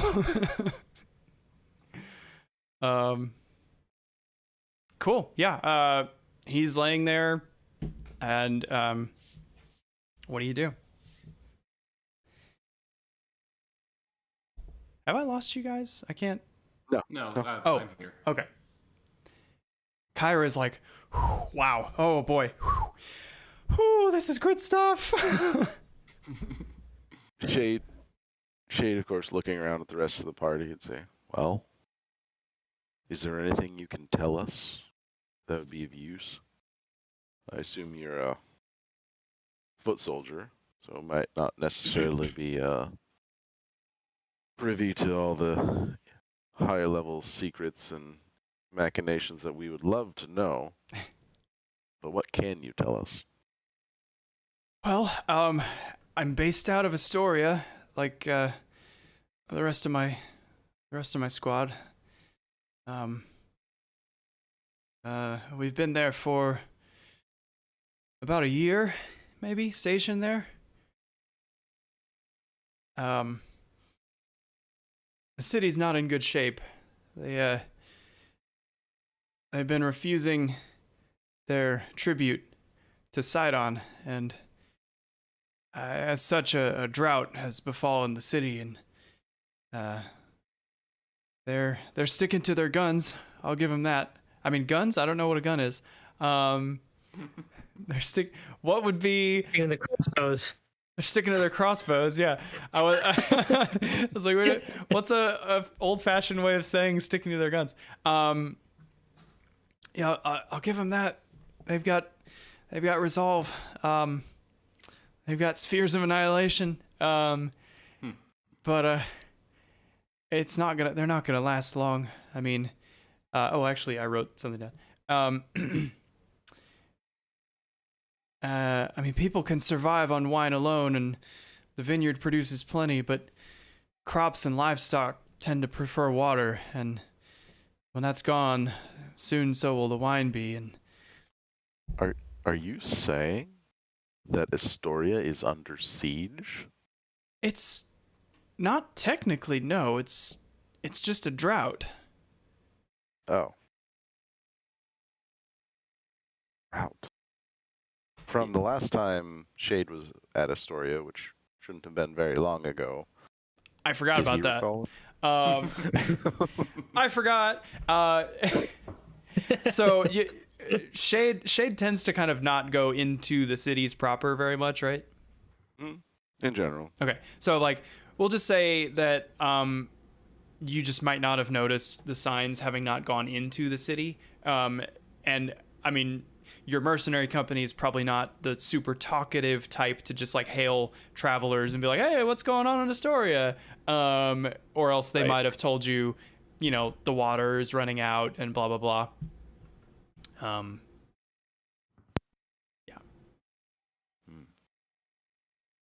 So you're kind of like, maybe like smacking yourself a little bit, like, I should have. Right. It's just kind of like the whole, I was there only a couple weeks ago. How did I not? Well, the fact that a river flows through the city kind of, makes it seem, oh, there's water everywhere, but there's farms, and it's not easy to get enough the water you need from the river. So it's almost taunting the people, that river just being right there. And who knows, the level's been going down. Who knows how long that will last, too. This is me not knowing how irrigation works. Yeah. Theo, it's time to invent plumbing. I've got an idea about that. Pipes, so like long sticks that are hollow. Seen bamboo? I don't know what that is. But yeah, he says the right to appeasement by sacrifice is well within the limits of the oath, and as such, Sidon is free to subject the city to that if they fail to live up to their sacrifices. Do I know anything about resolving a divinely a divine drought? Sacrificing? Circumventing a divine drought. Not It's at like the moment. boar, you just kill it. Not at the moment, but I'm gonna guess that's gonna be a quest coming up here soon. Ah, okay. So the way you fix drought is by sacrificing water. Just kidding. It was a joke. That's how you get into a drought. Just knocking back tankard after tankard of just H2O. Yeah, but it gets your mind spinning. He says, "What else? What else do you want to know?" Well, for me, I'd want to know how many are in the rest of your company. How many soldiers of Sidon, like you are formerly a member of, reside in Astoria? And are there others of similar rank and abilities as Baracus? So yeah, like I'm scared of Breaka. He could kill me pretty easily.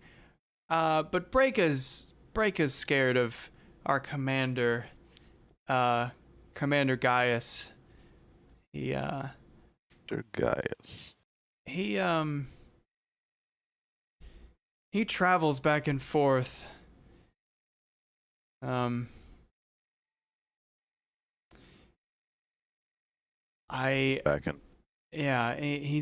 based in Mitros, but you never know when he's gonna show up. Do I recognize him then?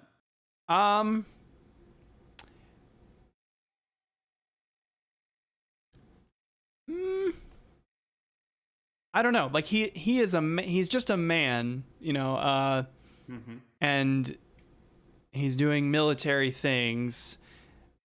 Roll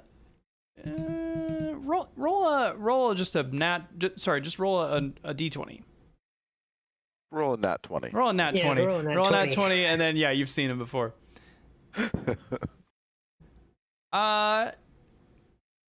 Yeah. Anything I might know about him. Yeah, you have seen him occasionally near the king's palace and the Temple of Sidon. What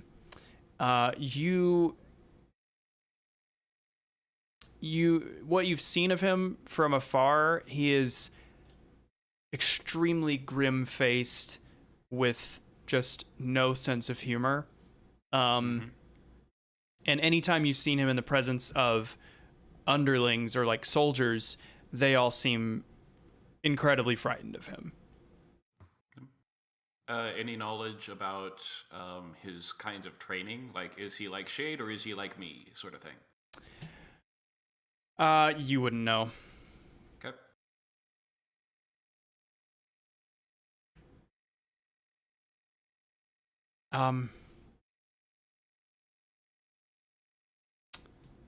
Let's see. Yeah, so Commander Gaius is big bad.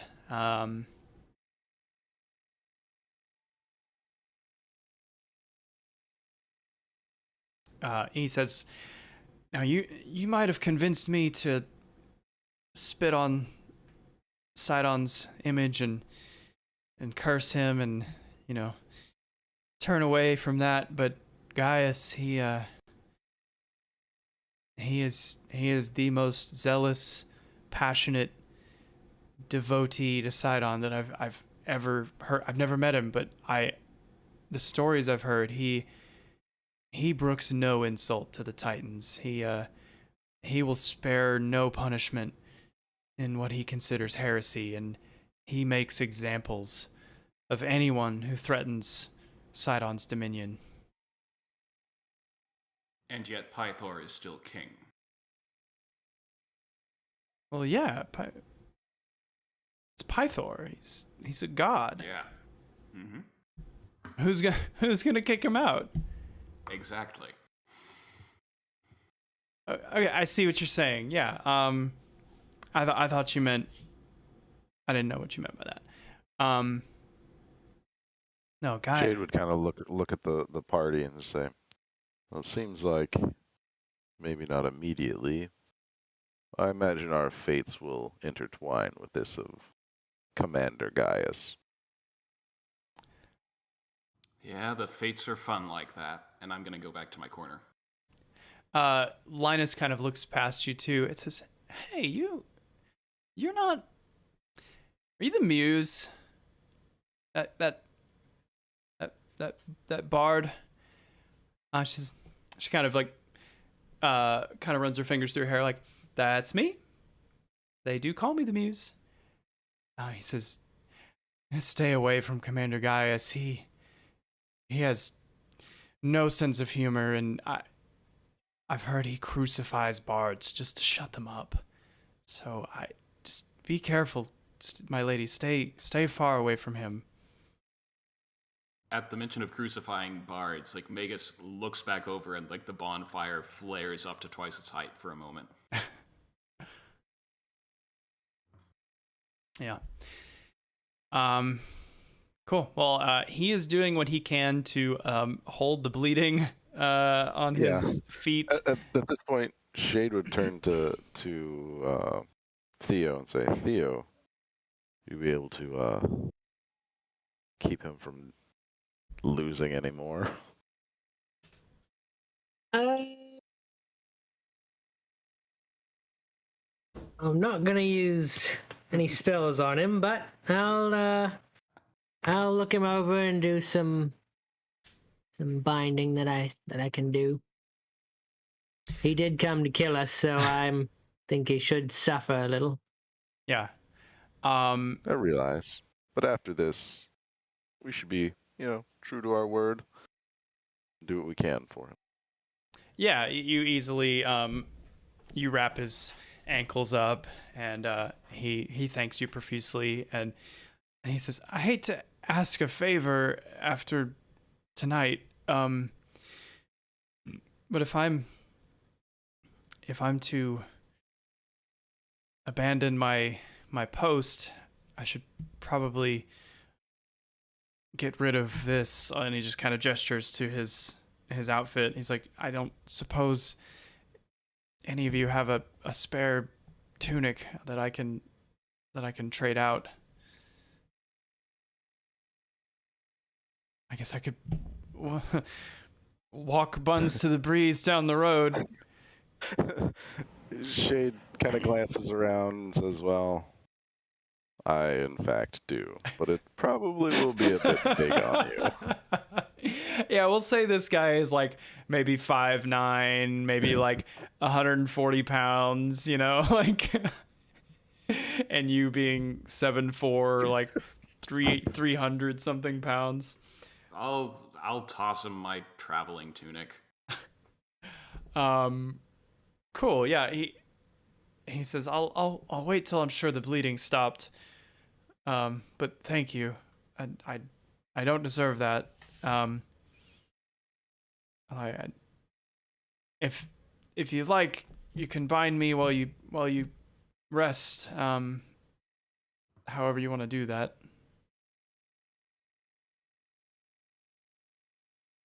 Probably not a bad idea, just to be on the safe side. I don't care. If he tries anything, I'll make his face worse than Breaka's. He's like, "Yeah, I don't want that. I've got some rope." Well, while Theo works with that, Shade would actually go to say, I'm gonna deal with the bodies laying out here. Okay. At least drag them back to camp so we can inspect them and, loot them." Yeah, totally. I forgot about that. Let's see. What is I feel like Breaker should have something nifty. Loot the corpse. Loot the corpse. He has a spell book. Oh. Yeah. He's got a mace. Yeah, he's got a mace. yeah, if you want to know what spells are in his spell book, Yeah, I will take that spell book. Is it like enciphered in any way, or? oh wait, you know what?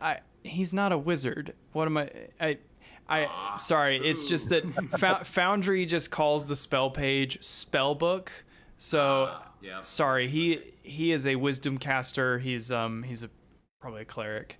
So my bad. That was divinely fueled power. Oh yeah, I suppose if it was spirit guardians. But we'll say that he has like 40 gold on him. So it's funny, you guys. 10 each? Yeah, you guys killed him so fast.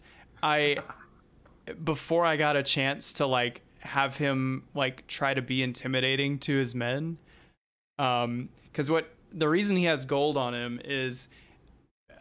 Like if he got a chance, if his soldiers like missed an attack against you, he was for each one that did that, he was going to pull out 2 gold coins and just like huck them into the woods, basically, and then say something about like you're gonna die and then you're gonna go straight to Hades because I'm gonna make sure of it, basically. But you guys just nuked him, so you know. Does that mean that we should do anything for the bodies? Like, nope. Right now, Magus doesn't care. Well, when you go do your late game side quest in Hades, there's going to be like 6 soldiers more down there, and it's going to increase the combat rating of that encounter by like 1%. But yeah. And there's also the archer out over. Okay, yeah. We'll say he has like 5 gold. Cool.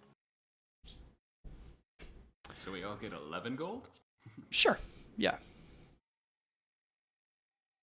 I would be doing more like table rolling and stuff, but I'm just barely keeping Foundry going right now. So, just pulling stuff out of my ass right now. Yeah. So Linus is bound. You guys have recovered the remains of Breka and whatever dead soldiers were left. Kyra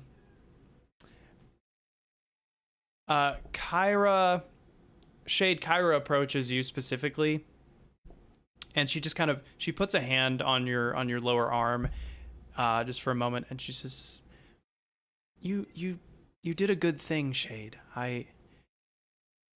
My calling is to document your exploits, and my hope is that you will always act in a way befitting heroes." And I started to worry for a moment watching you all. It's easy for a sense of vengeance to overpower a sense of duty, and I'm so happy to see that you made a heroic decision. Just There really was happy. Nothing truly heroic about it.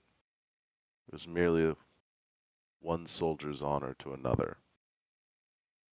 He had probably little choice in his assignment and what was required of him. And he fought. He fought bravely for his life. And after he succeeded a few times, I figured that was worth rewarding. Well, but if the situation is reversed, I can only hope that he would show the same mercy to me. She smiles, and that's very wise, Shade. And think of it this way. We got some information that we wouldn't have had before. And yeah, it's good. And maybe another ally for the fight. And maybe the last thing Sidon will see is the spear of Linus thrust through the air. I'm gonna draw some concept art of that right now, actually. I imagine he'll have to get in line behind Magus. Yeah. Oh yes, yes. There is an intense, we'll call it dislike building there. Yes. How true. Anyway, I'll leave you to it. And she walks away and starts continuing to draw. Yeah, Shade would basically leave the bodies, probably not right up next to the fire after we've met it, just like to the side and kind of like we'll deal with those in the morning. Yeah. Yep. And we'd continue about the night on our shifts and such, I assume. Cool. Yeah. Falcon, you hear another branch snap. No, How dare. I'm just kidding. No more of that. Cool. So, unless there's anything else, the night passes.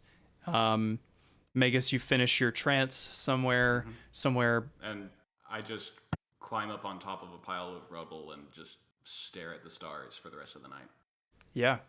Yeah, there's like a cinematic time lapse of you like sitting stoically up on a rock while the stars kind of wheel overhead and you're kind of like, jittering back and forth because it's fast motion. And everybody else is like rolling over in their bedrolls back and forth. Yeah, so you guys all wake up eventually. The sun starts to poke through the trees and it is morning. And I'll just go ahead and take you guys back to the Heartlands map. Get that dynamic lighting out of my CPU. Oh yeah. Okay. Before we leave the camp, yeah. Shade would look around and is like, for the bodies of the soldiers. Oh yeah. Do we leave them to rot, or do we at least burn them? And he looks kind of almost a little apologetically at Linus, and he's like, we offered the boar. Do we offer the soldiers? No. Okay. No people as sacrifices. Very well. But what do we do? Just leave them to rot?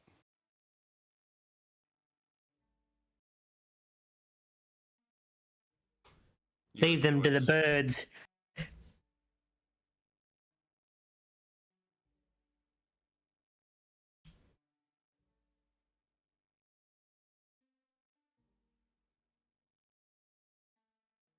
Falvin wouldn't really have an opinion on this. Yeah.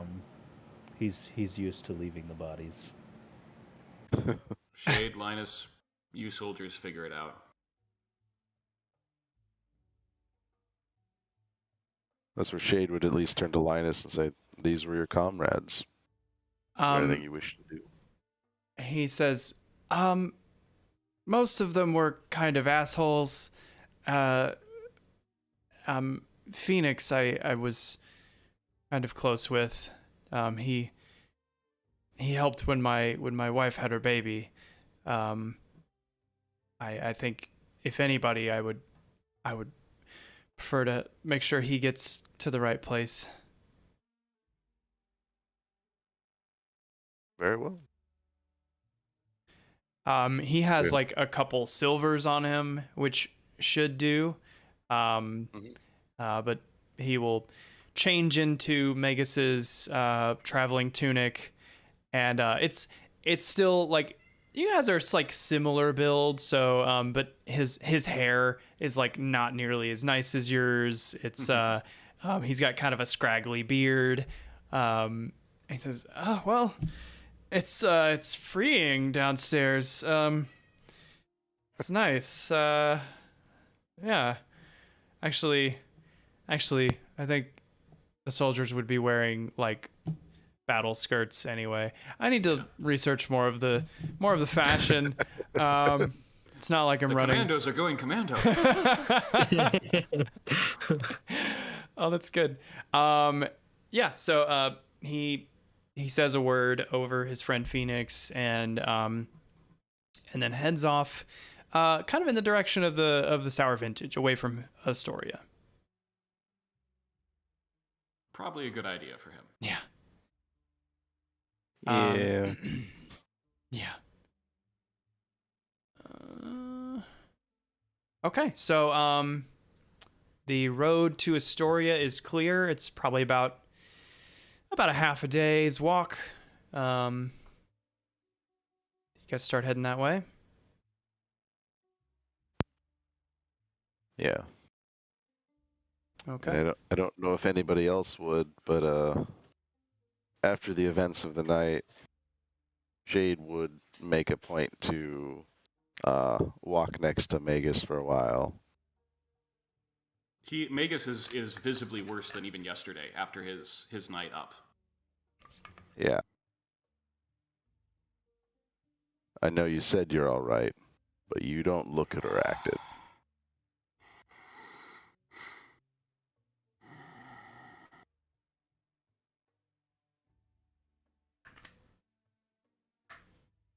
Sure, there isn't anything you want to at least get off your chest. What do you want me to say? Okay? I don't know. You were there, you heard what the Oracle said. I did. Sidon. The great Sidon. The source of my greatness. Not that I've spent years studying. Not that I've put in the effort, but no, it's because I was born of the worst tyrannid time.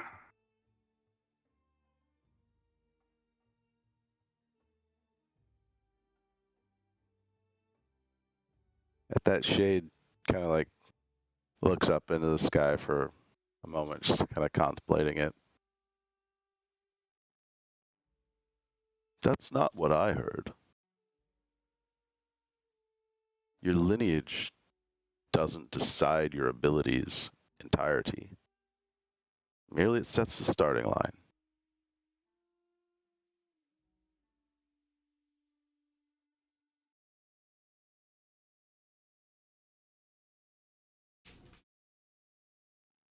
Sounds very nice. Sounds very nice. But look at it this way. Shade continued to look around. At least you know your lineage. Do I? Because that's the other thing, isn't it? If what the Oracle said is true, it means that at least half of my family has been lying to me my entire life. And he turns around to fire punches a tree.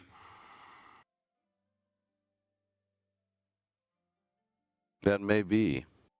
But if you are, and this is Shade starting to speak a little firmer, but if you are one of the descendants of Sidon himself, don't you think that would have been for your best interest to keep you alive?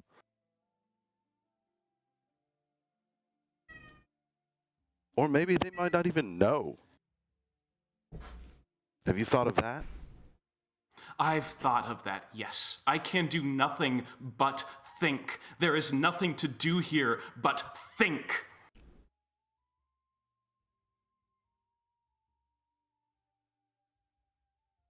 I told Kyra in the temple that I wasn't sure if I wanted to know which side it was.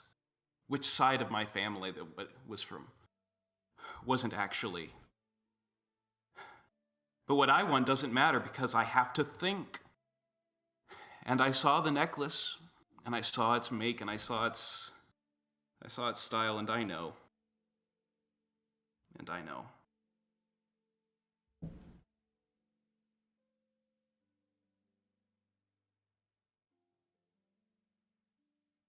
Well, at that then.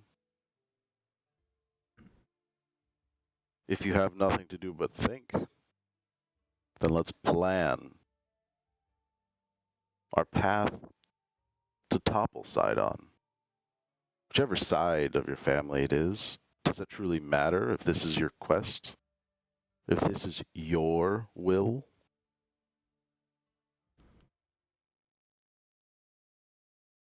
If pulling Sidon down from his throne is your goal, then think on that.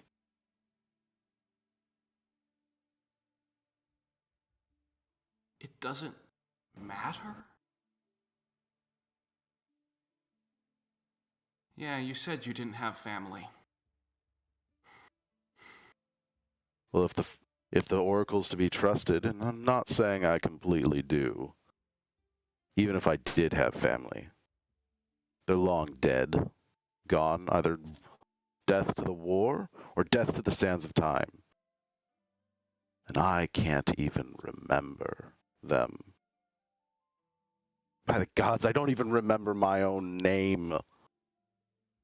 What's worse, to lose a family in name, or to lose everything. You're not the only one. And if we are to do this, gods, think of it. Think of what the Oracle just tasked us with the other day.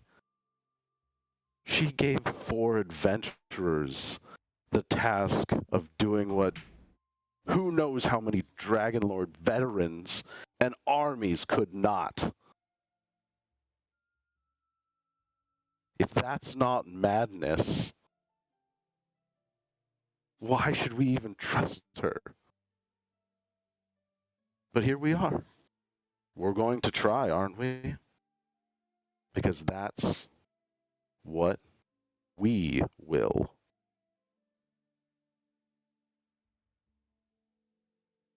If we don't have each other, we have nothing.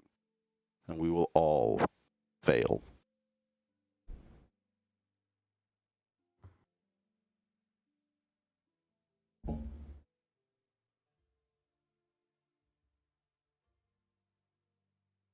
Good talk, General. And I slap his shoulder. But I'll see you up ahead. And I take off sprinting. Jade just kind of shakes his head looking at the ground. Oh, what a band of misfits we are. Amazing. Holy shit. Sorry, I was, if you watch the video later, I'm just literally eating candy, just grinning this whole time. Wow. That was some dialogue. Anyway, sorry to interrupt. No, that was all I had.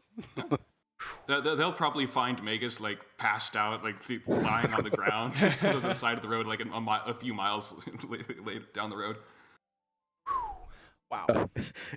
Assuming nothing else happens between there, when we do, Shade would look at him and be like, "Oh, by the way, Magus, we didn't have our spar this morning. You ready?" Just kind of some type of a martial joke. Fuck you, Tiger, and I raise a middle finger. Shade would just laugh and offer his hand to help him up. I accept. Basically just pull him right up off the ground. Yeah. So Magus is not heavy. This you guys might remember from Laterno. There was a couple times where we went and played volleyball at the sand volleyball court, and we would do this thing where somebody would lay on the ground, and then 2 people would each take one of their arms and just yank them up and throw them 10 feet into the sand. I don't know if you guys remember doing that at all, but that's kind of what I'm picturing here. It wouldn't quite be that violent, but definitely he'd come up a few inches off the ground. Oh yeah, I was the guy Shade in the doesn't sand. need another person. Oh, wow. What a scene. And you guys are all emotionally 100% now. This is great. No. Therapy done. One sesh, man.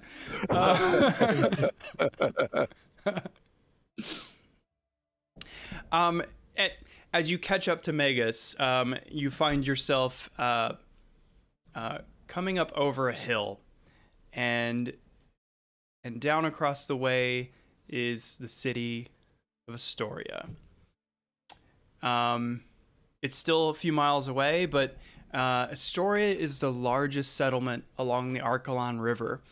It's built into a rocky gorge, sprawling down from a stone-walled fortress that faces the steppes to the north. The Archelon River itself runs along the northern edge of the fortress and forms a natural moat that can only be crossed by a bridge at the north gate or a ford down at the south near the Rock of Estor. And on the far side of the city are grasslands known to sometimes host tribes of nomadic centaurs. As you pick Magus up and you see the city ahead of you, you stop to get Magus, and coming from behind you is a caravan of merchants that are heading in the same direction, and they catch up to you. There's a couple bony oxen pulling a cart, lumbering down the road. The merchants seem tired, but they greet you kind of warily. Hi there. Headed to the city? Shade would look around, seeing none of the rest of the party volunteering. Yes, we are. I'll offer you a ride, but we've barely been keeping up with you folk walking, so just keep at it. You're almost there. As he stops, you can see the oxen pulling the cart are pretty sickly looking. They are pretty poor fare as far as livestock goes. And he kind of stops and he leans over out of the seat of the car and kind of pats the bony butt of one of the oxen. He says, well, their struggles are almost over. They're these poor lads are to be delivered to the temple, and they'll be added to the sacrifices. They'll fetch a high price, though. There's not many sacrifices being made, so they take what, or the people that are trying to keep the peace take what they can get.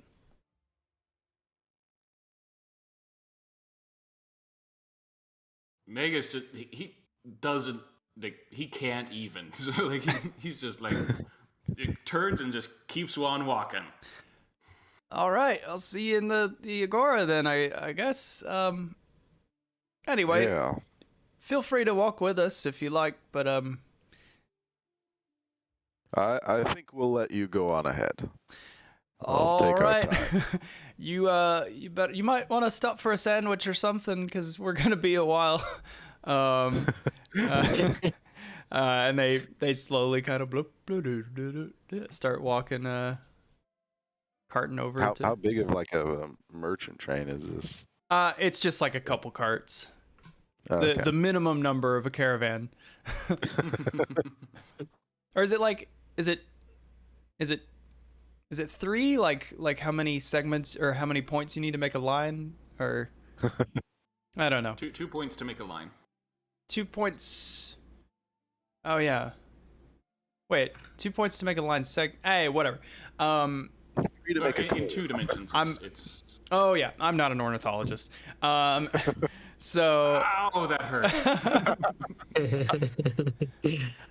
Yeah. So he keeps going, but it seems like it's not that no sacrifices are happening. It's just like they're running out of acceptable sacrifices. They're running out of animals that will be acceptable.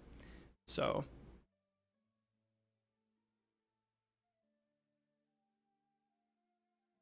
Kind of after the caravan passes a little ways, Shade kind of looks to the others in the party and says, "We're gonna end up having to do something about that, aren't we?"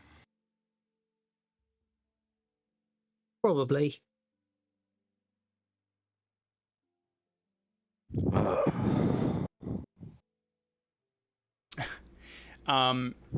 Yeah, so let me bring you to the map.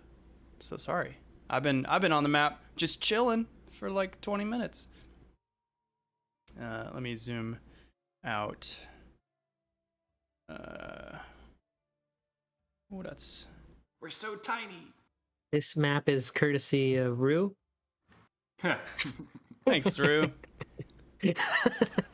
I mean, this is the Bird's eye players. view. This is the players map. By the way, oh, there's like double music playing. Oh no. Although my OBS has stopped recording the Firefox audio long ago, so I'm just gonna have to put my own music in later. Unfortunately, the clicky clack of your die rolls will not be recorded this session. Anyway. Oh, that's the best part. I know, it really is. I guess I could. No, I'm not gonna put that. I'm not gonna do that. So you guys approach the southern gate of the city of Astoria, and actually, if you zoom out far enough in the map, below where you guys are is kind of a 3D representation of the city, like a side view. So you can see how the city is kind of built into the rocky edge of the hill, and how the river forms a. Oh, Gray's computer just died. Okay, he'll be back in a minute. Yeah. Well,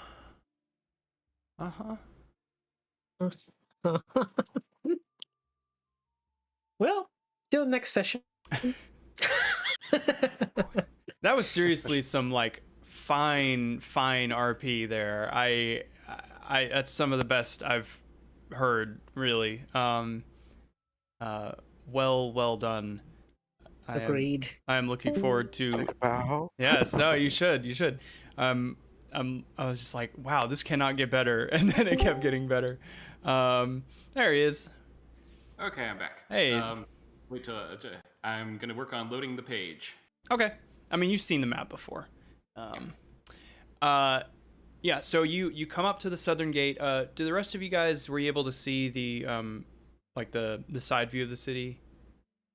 Yep. Okay. Cool. Yeah. I guess I'll show the stream if that's still working. I don't even know. Yeah. So it's not a huge city. It's definitely a lot smaller than Mitros, but because of how it's designed, it's relatively defensible, and the river is a good logistical asset. So you approach the southern gate. To your left, there is a road that leads down to the ford that crosses the river, and you can see the Rock of Estor in the middle of the river. And let me give you a little description of that because you can see it. So like jutting out of the shallow water of the Archelon River, the Rock of Estor is less impressive than its name would suggest. Its flat surface forms a natural altarpiece where numerous sacrifices have evidently taken place. There's an iron pole stuck directly in the center of the rock, and white stones are scattered around its base. And there are strong river rapids rushing past the rock. So yeah, there is dried blood crusted on this rock. This is the sacrifice spot. As you approach the southern gate, the gate itself, outside and in, Shade, you're very familiar with this. It's bustling with merchants and travelers. Many pull heavy carts behind them. You see two like bored-looking hoplite soldiers, not soldiers of Sidon. They're just Astorian guards guarding the gate. They're not really paying attention. And you guys are there at like kind of late afternoon. So Can I tell what kinds of things they've been sacrificing? it seems like there's no like remains there. All you see is blood. So it's like whatever's been there is consumed by the ritual or whatever happens. So, but I'm sure you could ask. I mean, the guy you met on the road seemed to imply that oxen were going to be a potential sacrifice. So.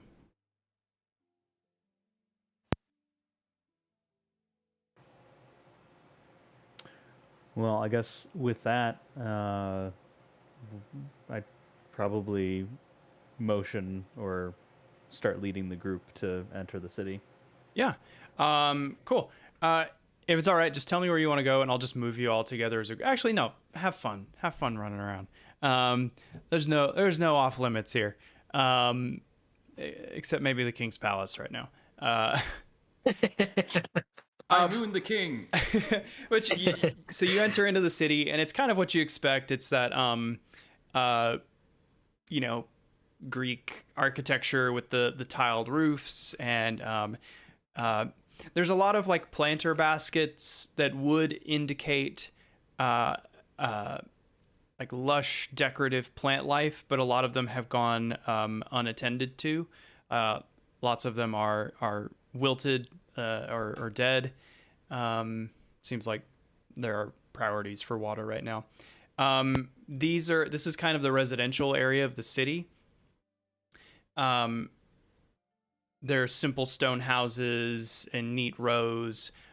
There's a second group of houses that are covered with ornate statues and carvings. And then there's a third group of houses that are just like humble brick homes.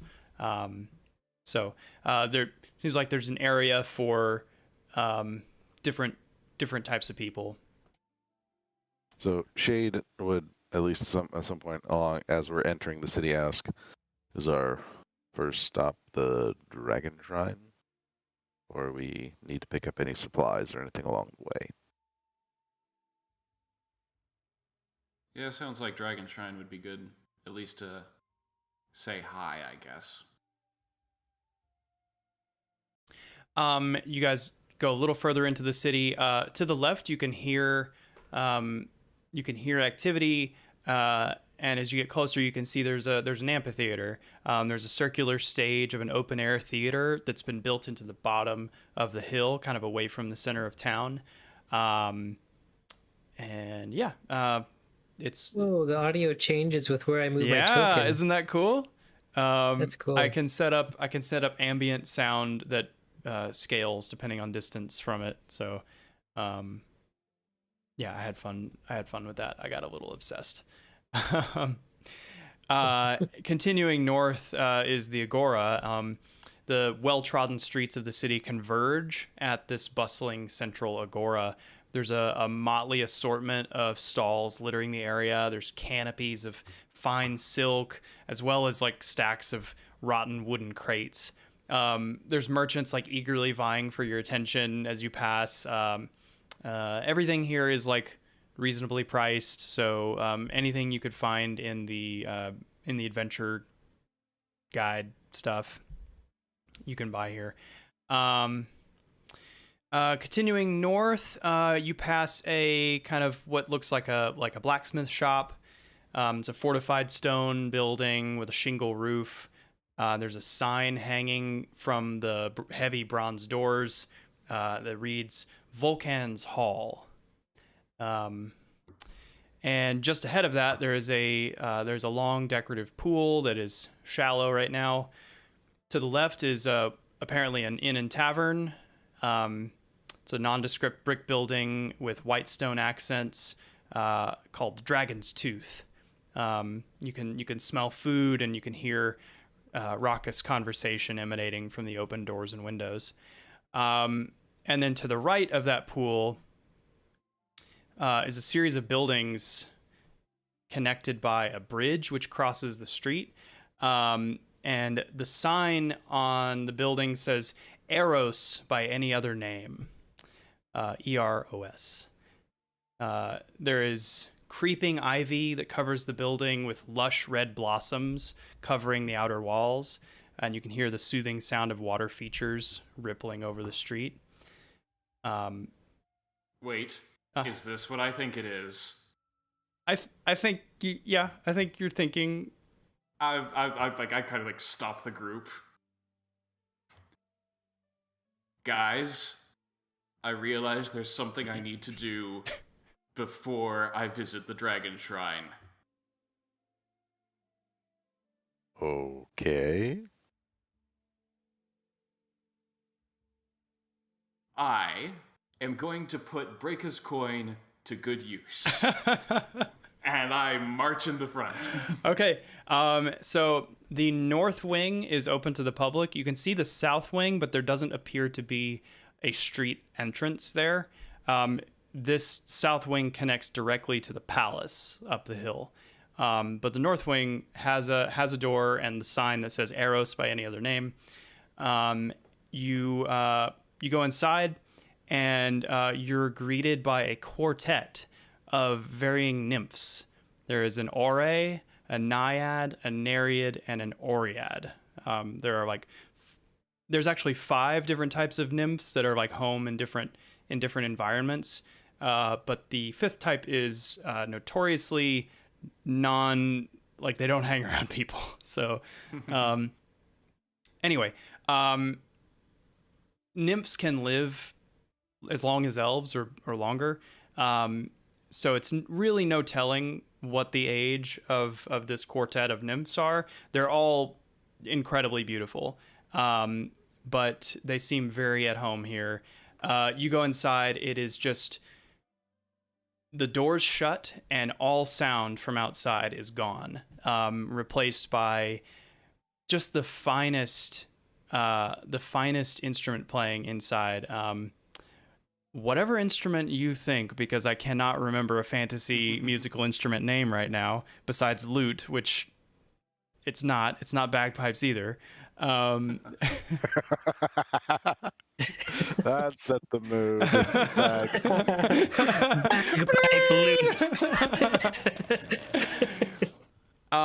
But you feel your anxiety drop quite a bit as you enter. Everything just seems tailor-made for relaxation and presence, So these nymphs greet you.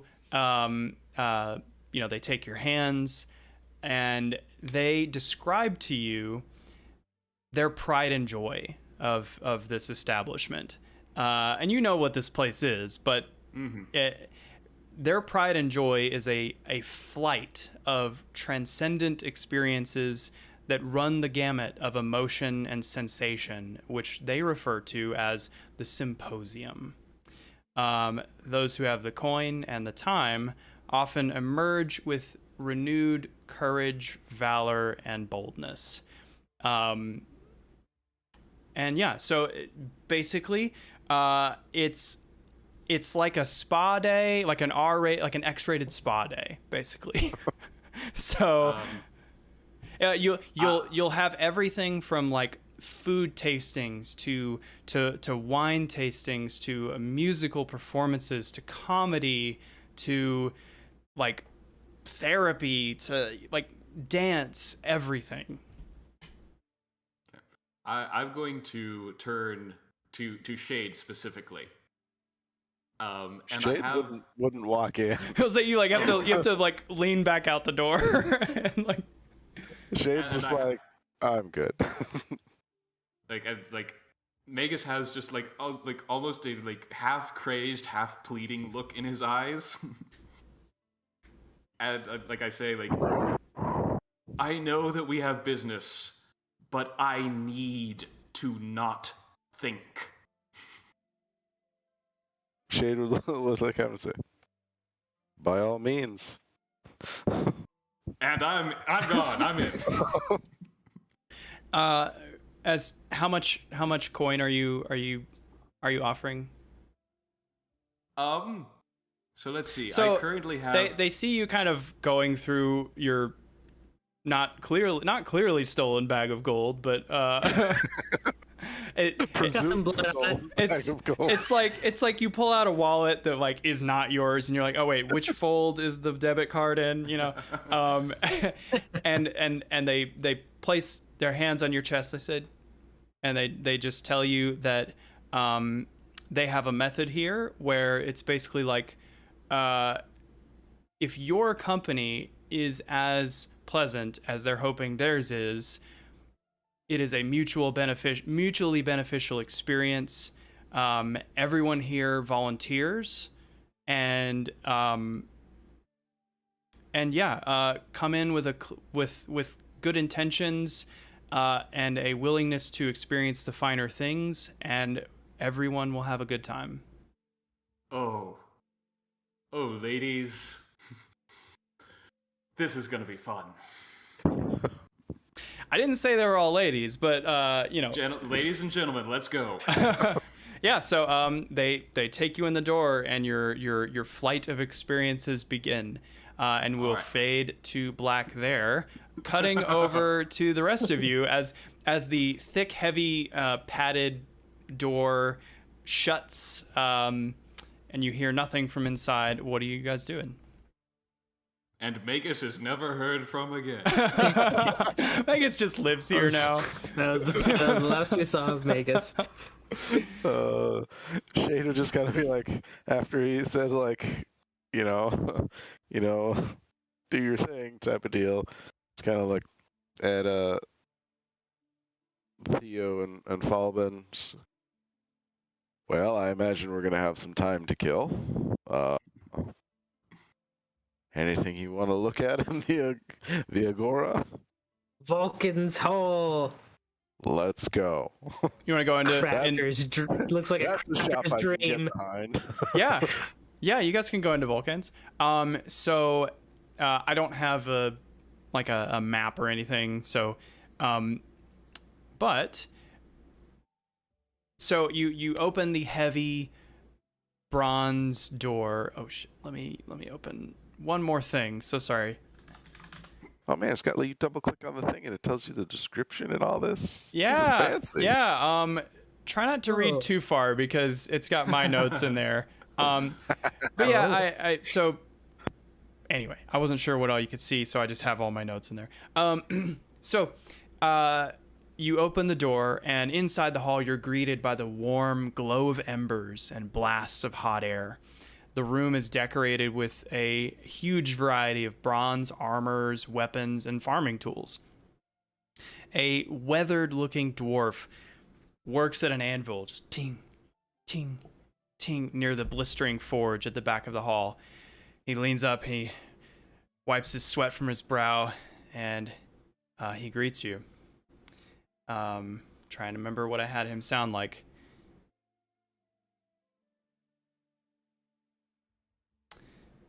Hey there, I'm Vulcan. No, he doesn't sound like that. Oh, here are the bagpipes. He says, well, who breezes through my door? My name is Theo. Theo, what do you know? I've got a Theo right here. And he points to this young assistant that's kind of like running tools back and forth. And he stops. He looks at you with kind of a blank face and like one hand waves and then goes back to work. And this was totally by accident because this guy's name was Theo before I knew you were even playing this game. And I just decided to keep it. I just thought it'd be funny if like his assistant's name was Theo too. But yeah, he don't mind him. He's a busy boy. What can an old man do for you? I assume that you're the namesake of this establishment. Oh, Vulcan, yeah, that's my name. Yep. What kind of projects are you working on? Oh, always something, little something. I like to get an early start, but try to make stuff for the kids, you know. I used to make mostly weapons and armor, but I've kind of grown tired of that, and I just like to make interesting things now, you know. I can appreciate that. Is that a Stimfey? It is. Can I? He holds he's got like big leather blacksmithing gloves that go up to his elbows, and he kind of sticks his arm out perpendicular and holds out like a holds out like a nail as like a treat. Here, boy, come up. Go ahead, Rue. Yeah, so like Rue hops up on his arm and just like crunches. I don't know that Rue eats nails, but I just think it's funny. So Oh yes, Rue eats metal. He says, "Oh wow, this is This is fine work. This isn't something I've... Wow, did you make this? I did. All by yourself? Yes, sir. How old are you? I'm 23.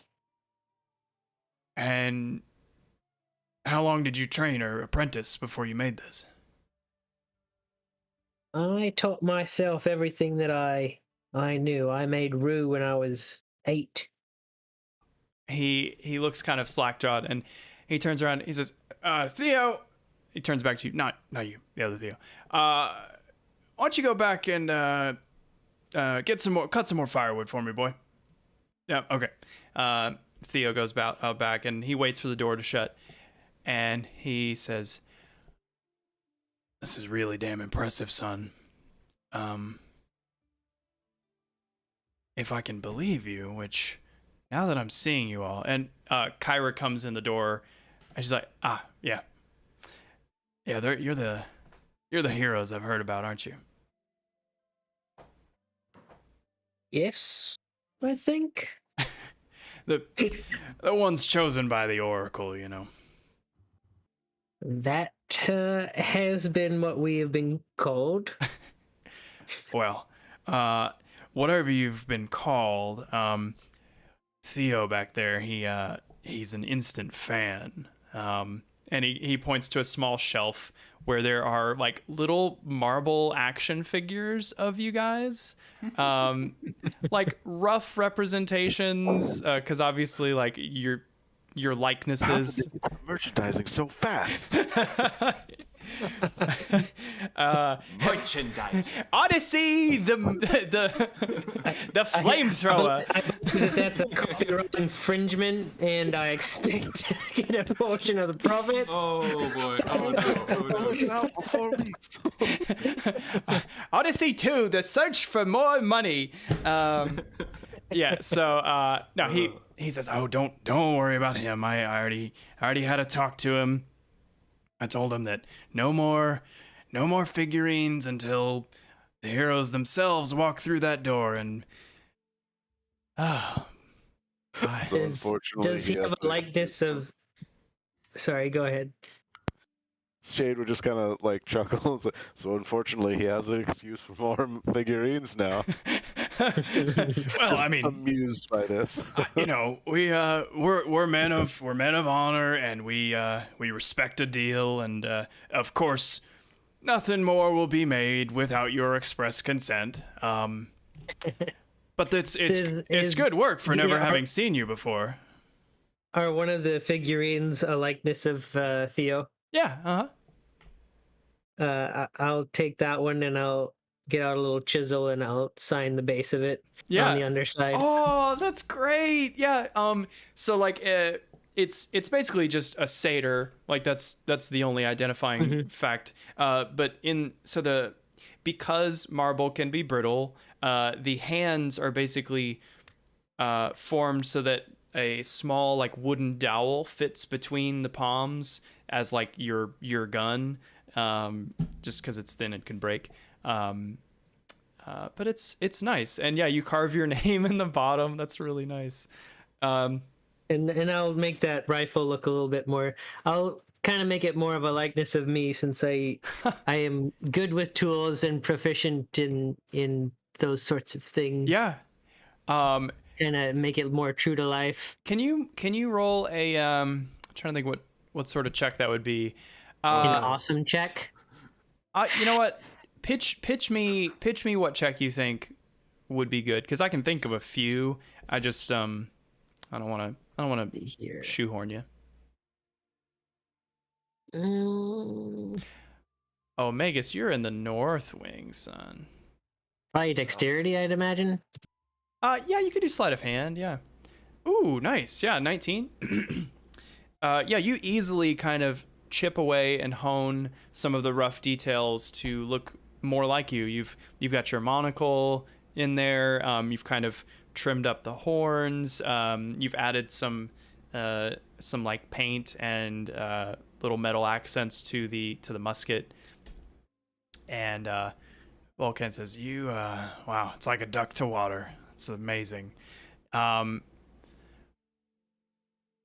it's But it's truly something that you've come through my door today. I was having a kind of a rough week, but he looks at, huh? I guess Shade would let him finish or whatever he's gonna Yeah. say. He looks at Kyra and then he looks back at you and he says, "So what do you think of the traveling poet there?" She's an odd one, to be sure. Yeah, her poetry kind of stinks. Probably the. Well, she's working on some new ones. At Oh least yeah. yeah, told us. she's got some better material now. Oh no. Well, thanks to you, I'm sure. She's about the slowest person I've ever seen too. And she's like tapping her foot, like arms crossed, just like staring daggers at him. Doesn't take a joke too well for such a jokester. And she says, "Dad, please stop. Can you not?" She says, "They know. It's fine." And he says, "Oh, so she how long did it take before the whole I'm just a traveling poet thing?" At this point, Shade just kind of like does like a quick look back before he's like, wait, Vulcan, as in the Vulcan. He kind of like he has his blacksmith tongs and kind of flips them confidently in the air, and he goes, yeah." Huh. Never thought I'd meet you. Same. Huge fan. Well, I'd say now it's mutual, right? They say never meet your heroes, but sometimes you don't know your heroes until you've met them. So, thanks for coming in. What can I do for you? People kind of leave me alone here for the most part. Yeah, I just wanted to look around and see what you have to offer. Well, like I said, I have a few irons in the fire, as it were. Not literally iron. Iron is almost non-existent here. Actually, Shade, he looks at your glaive, and so you guys know, bronze is like the material that almost all weapons and armor are made of. But Shade's glaive is a different color than the blades that you wield. It's like got a neutral grayish tone to it. And he says, "Can I see that, sir? Please." Shade kind of looks at him, looks at the glaive, is like, I guess. Gingerly hands it over. He respects your gingerness and he matches it in kind. Takes a firm grip of it and looks up. He's a dwarf. He's like literally a dwarf. So like you are so much taller than him. He's like 4 feet down. He's like 4 feet tall. You guys are all taller than him. And so this glaive is just ginormous in his hands. But he wields it with the dexterity of somebody who's been around weapons their whole life.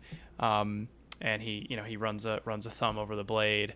He says, This is ancient steel. This is not Thelian." That surprised me. Yeah. All right, you've gotten. The Oracle must have given you an earful. Yes. Yes, she did. In fact, I think one of our numbers is currently working out that earful across the street. Oh yeah, he'll be in there about 6 hours, if he survives. No, he'll be fine. I've seen the weakest men go in there and come out looking like they could fight a whole tribe of centaurs. Anyway, not my kind of thing. My son, however,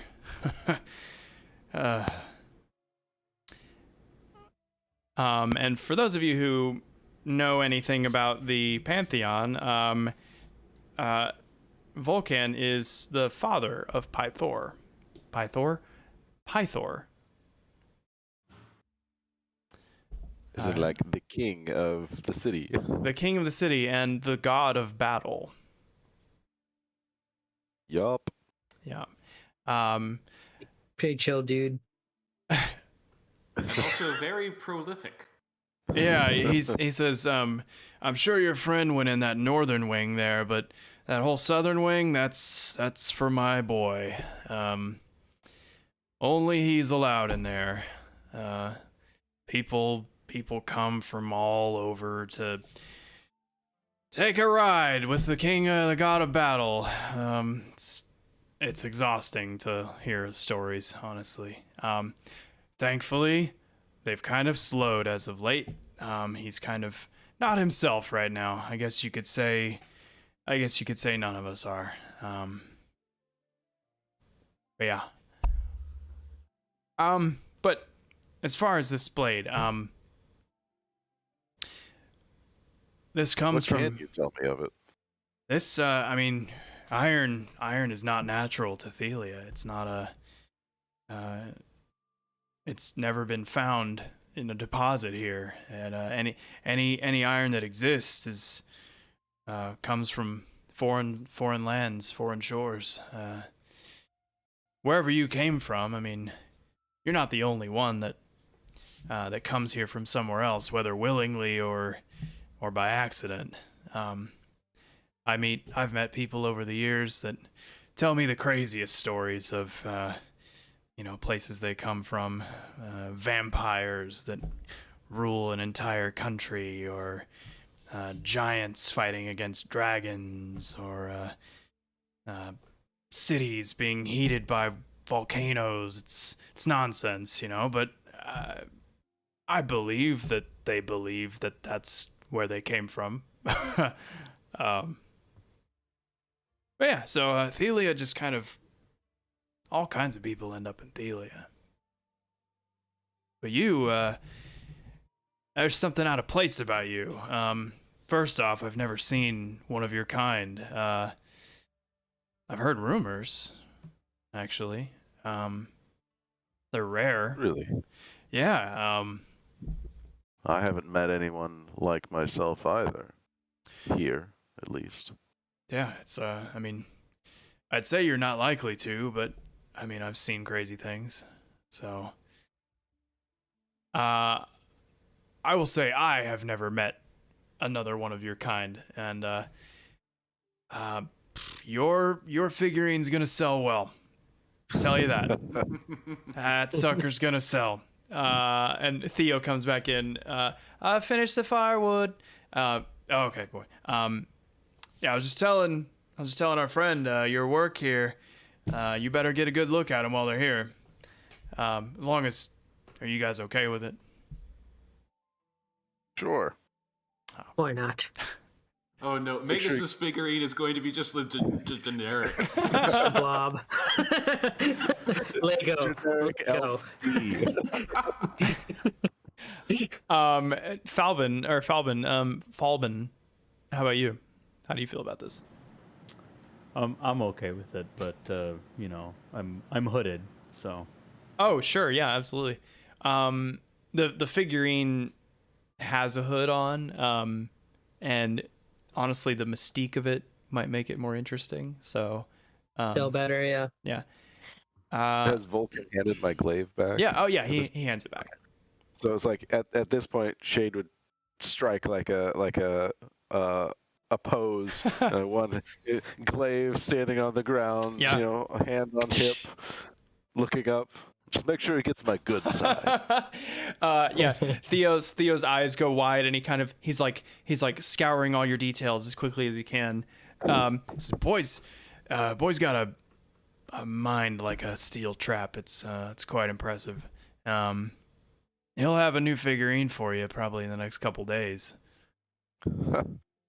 Oh, well, that'll be interesting to see. He goes in the back and goes and grabs a fresh block of marble, and you hear chiseling starting. But Volcan says, "Well, what brought you to Astoria in the first place? I mean, it's not Mitros. There's not everything going on here. You must have come for a reason."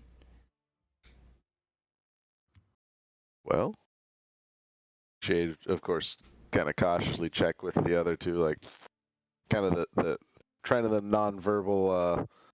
Do we just tell him type of language? Well, we've told his daughter, so She looks at you and she says, "If there's one good thing about my dad, it's that he never leaves this damn room, and so will never tell anyone anything you say." Well, I guess that works. He says, "I go places." I go to the newspaper and get the crossword puzzle. "I go and have dinner at the Dragon's Tooth every night." It's like, "No, Dad, they bring you your dinner like 3 out of 4 times. Like you do pickup at the door. You don't even go inside." It's like, I don't. It's too noisy. We're just gonna interrupt the family back and forth. The Oracle sent us here. Not directly, but she recommended this is one of the first places we come to on our quest. We're looking to see about talking to some people at the Dragon's Shrine. It's a Dragon Shrine. Oh, yep. Young Aesop. He will talk your ear off. So be prepared for that. He's kind of a skittish lad though, so I'm sure you can signal him when you've had quite enough. But I mean, he is the expert on the Dragonlords, so it's good stuff. Yeah, well, we'll need to know some more about them. So, like I said, we're waiting for our remaining party member to, relieve some stress. But you'd mentioned earlier about things not going well lately. Oh, I don't know. When you're as old as I am, you have things that you wished you could have done, differently, and things you wished you'd accomplished, and then time goes on, and another sun comes up, and here you are, in Astoria, where there's a drought, and there's centaurs in the north, and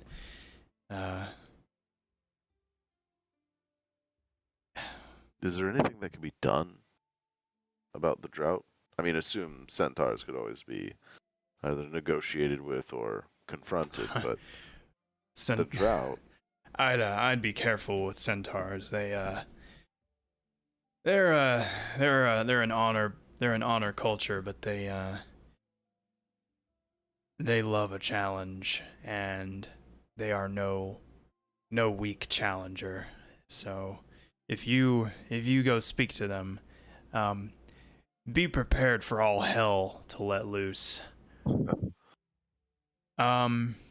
Duly noted. Yeah. As far as the drought goes, I think unfortunately there's nothing we can do besides maintain the status quo, as much as that pains me specifically to say. It's within the bastard's rights to demand sacrifice, and regardless of whether we have anything left to sacrifice. So, yeah, I think people around here are just kind of losing steam. And, it just feels like there's nothing I can do about it.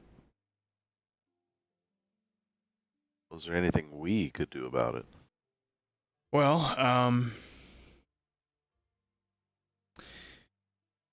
I mean, the thing about oaths and deals is that it's red tape, it's fine print, and I don't know, maybe if you can find some way around it, that could help. Some alternative. I don't know. The Oath of Peace is not ironclad, and though as we've seen, though my dear departed was the one who pitched it, it was during a moment of extreme crisis, so there was not a lot of time to iron out the details. But there's more brains between you than just me here, so I'm happy to help with any information you find out, and if there's something custom you need crafted, I'm happy to help. We will definitely be in touch again, no doubt about that. And there is no doubt about that. Actually, would you come back, young Theo, while you're in town? I want to pick your brain about a few things. All right, sounds good. But enjoy the Dragon's Tooth is it's fine. I mean, it's it's here. The pancake balls in the morning are pretty good. But yeah, there's always some good rumors floating around. So if you're looking for clues, that's a good place to start. But I have a feeling you're not going to get too far before my son finds you. I'm sure he's not going to let a chance to meet the heroes of the Oracle pass him by. But was that a good thing? He just wants to see if you're all that, really, probably. Honestly, yeah. Compared to a god of war. Well, he's also a god of being bored, so he will take whatever distraction he can. So don't be afraid of him. He's nothing to worry about, and you're in good hands here in Astoria. To know. But those if you see those side-on soldiers, just kick them. Don't kick them. Do not kick them. That's I said gift them a crisp high five, because that's what I'm allowed to say. Shade looks at him and winks and goes, right.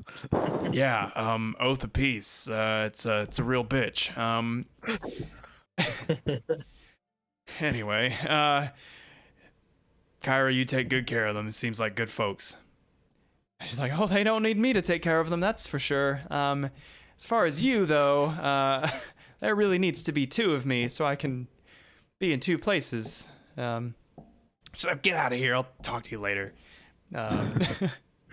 And the young boy Theo comes and opens the door for you and lets you out. Pancake bowls, anyone?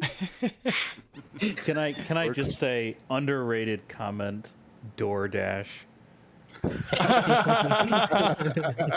I didn't even think about. I mean, I guess I was sort of like mildly referencing like modern, meal ordering stuff, but yeah. I draw on what I know, and what I know is not fantasy, sadly. I have zero background in fantasy, which makes running D&D difficult sometimes. Anyway, we're probably gonna wrap up here in a few minutes, but if you guys want to step into the Dragon's Tooth, for that like seems to be where we'd go. yeah, you're oops, didn't mean to open that journal entry on that screen. I mean, it's fine. I just edited it out. Page 1 just says it's a trap. It's a trap. It's a trap. You open the door and it's a mimic. Yeah, the pancake balls are poisoned. So I'm not even gonna bother with changing the music because the recording is not picking it up anyway. So you open the door of the Dragon's Tooth Inn, and it's very busy. I mean, this is a lot bigger place than the Sour Vintage. There are people from all over. It's not just farmers like there was at the Vintage. There are farmers, there are soldiers, there are merchants, all kinds of people here. Anybody who's spent any time in Mitros would recognize, like, some people seem to have more of Mitrosian clothing styles. The outside of the tavern really did not clue you in as to the number of patrons crammed in here. But there's a bar and an assortment of wooden tables, and there's a wiry old white-haired man that seems to be tending bar. And he says, "Oh, hello, welcome to the Dragons, the whatever, you saw the sign. Yes, what'll you have? You'll have the ale. Sit anywhere, sit anywhere. Not on the floor, I just cleaned it. Anywhere but there."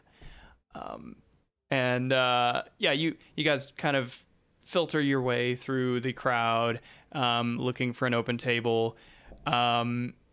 Shade would be particularly looking for one near the back, hopefully in a corner, not in the middle of everyone. Yeah, absolutely.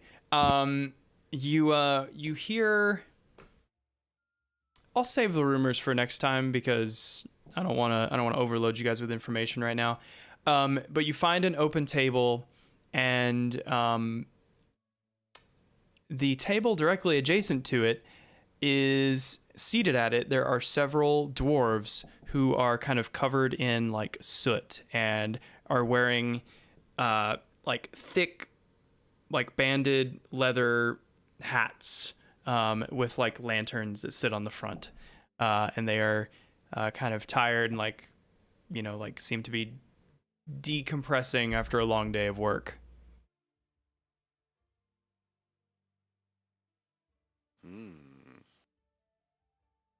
All right, so I assume we're gonna sit down, and Yep. I'm gonna flag down the person who's bringing us food, and I'm gonna order up those legendary pancake balls.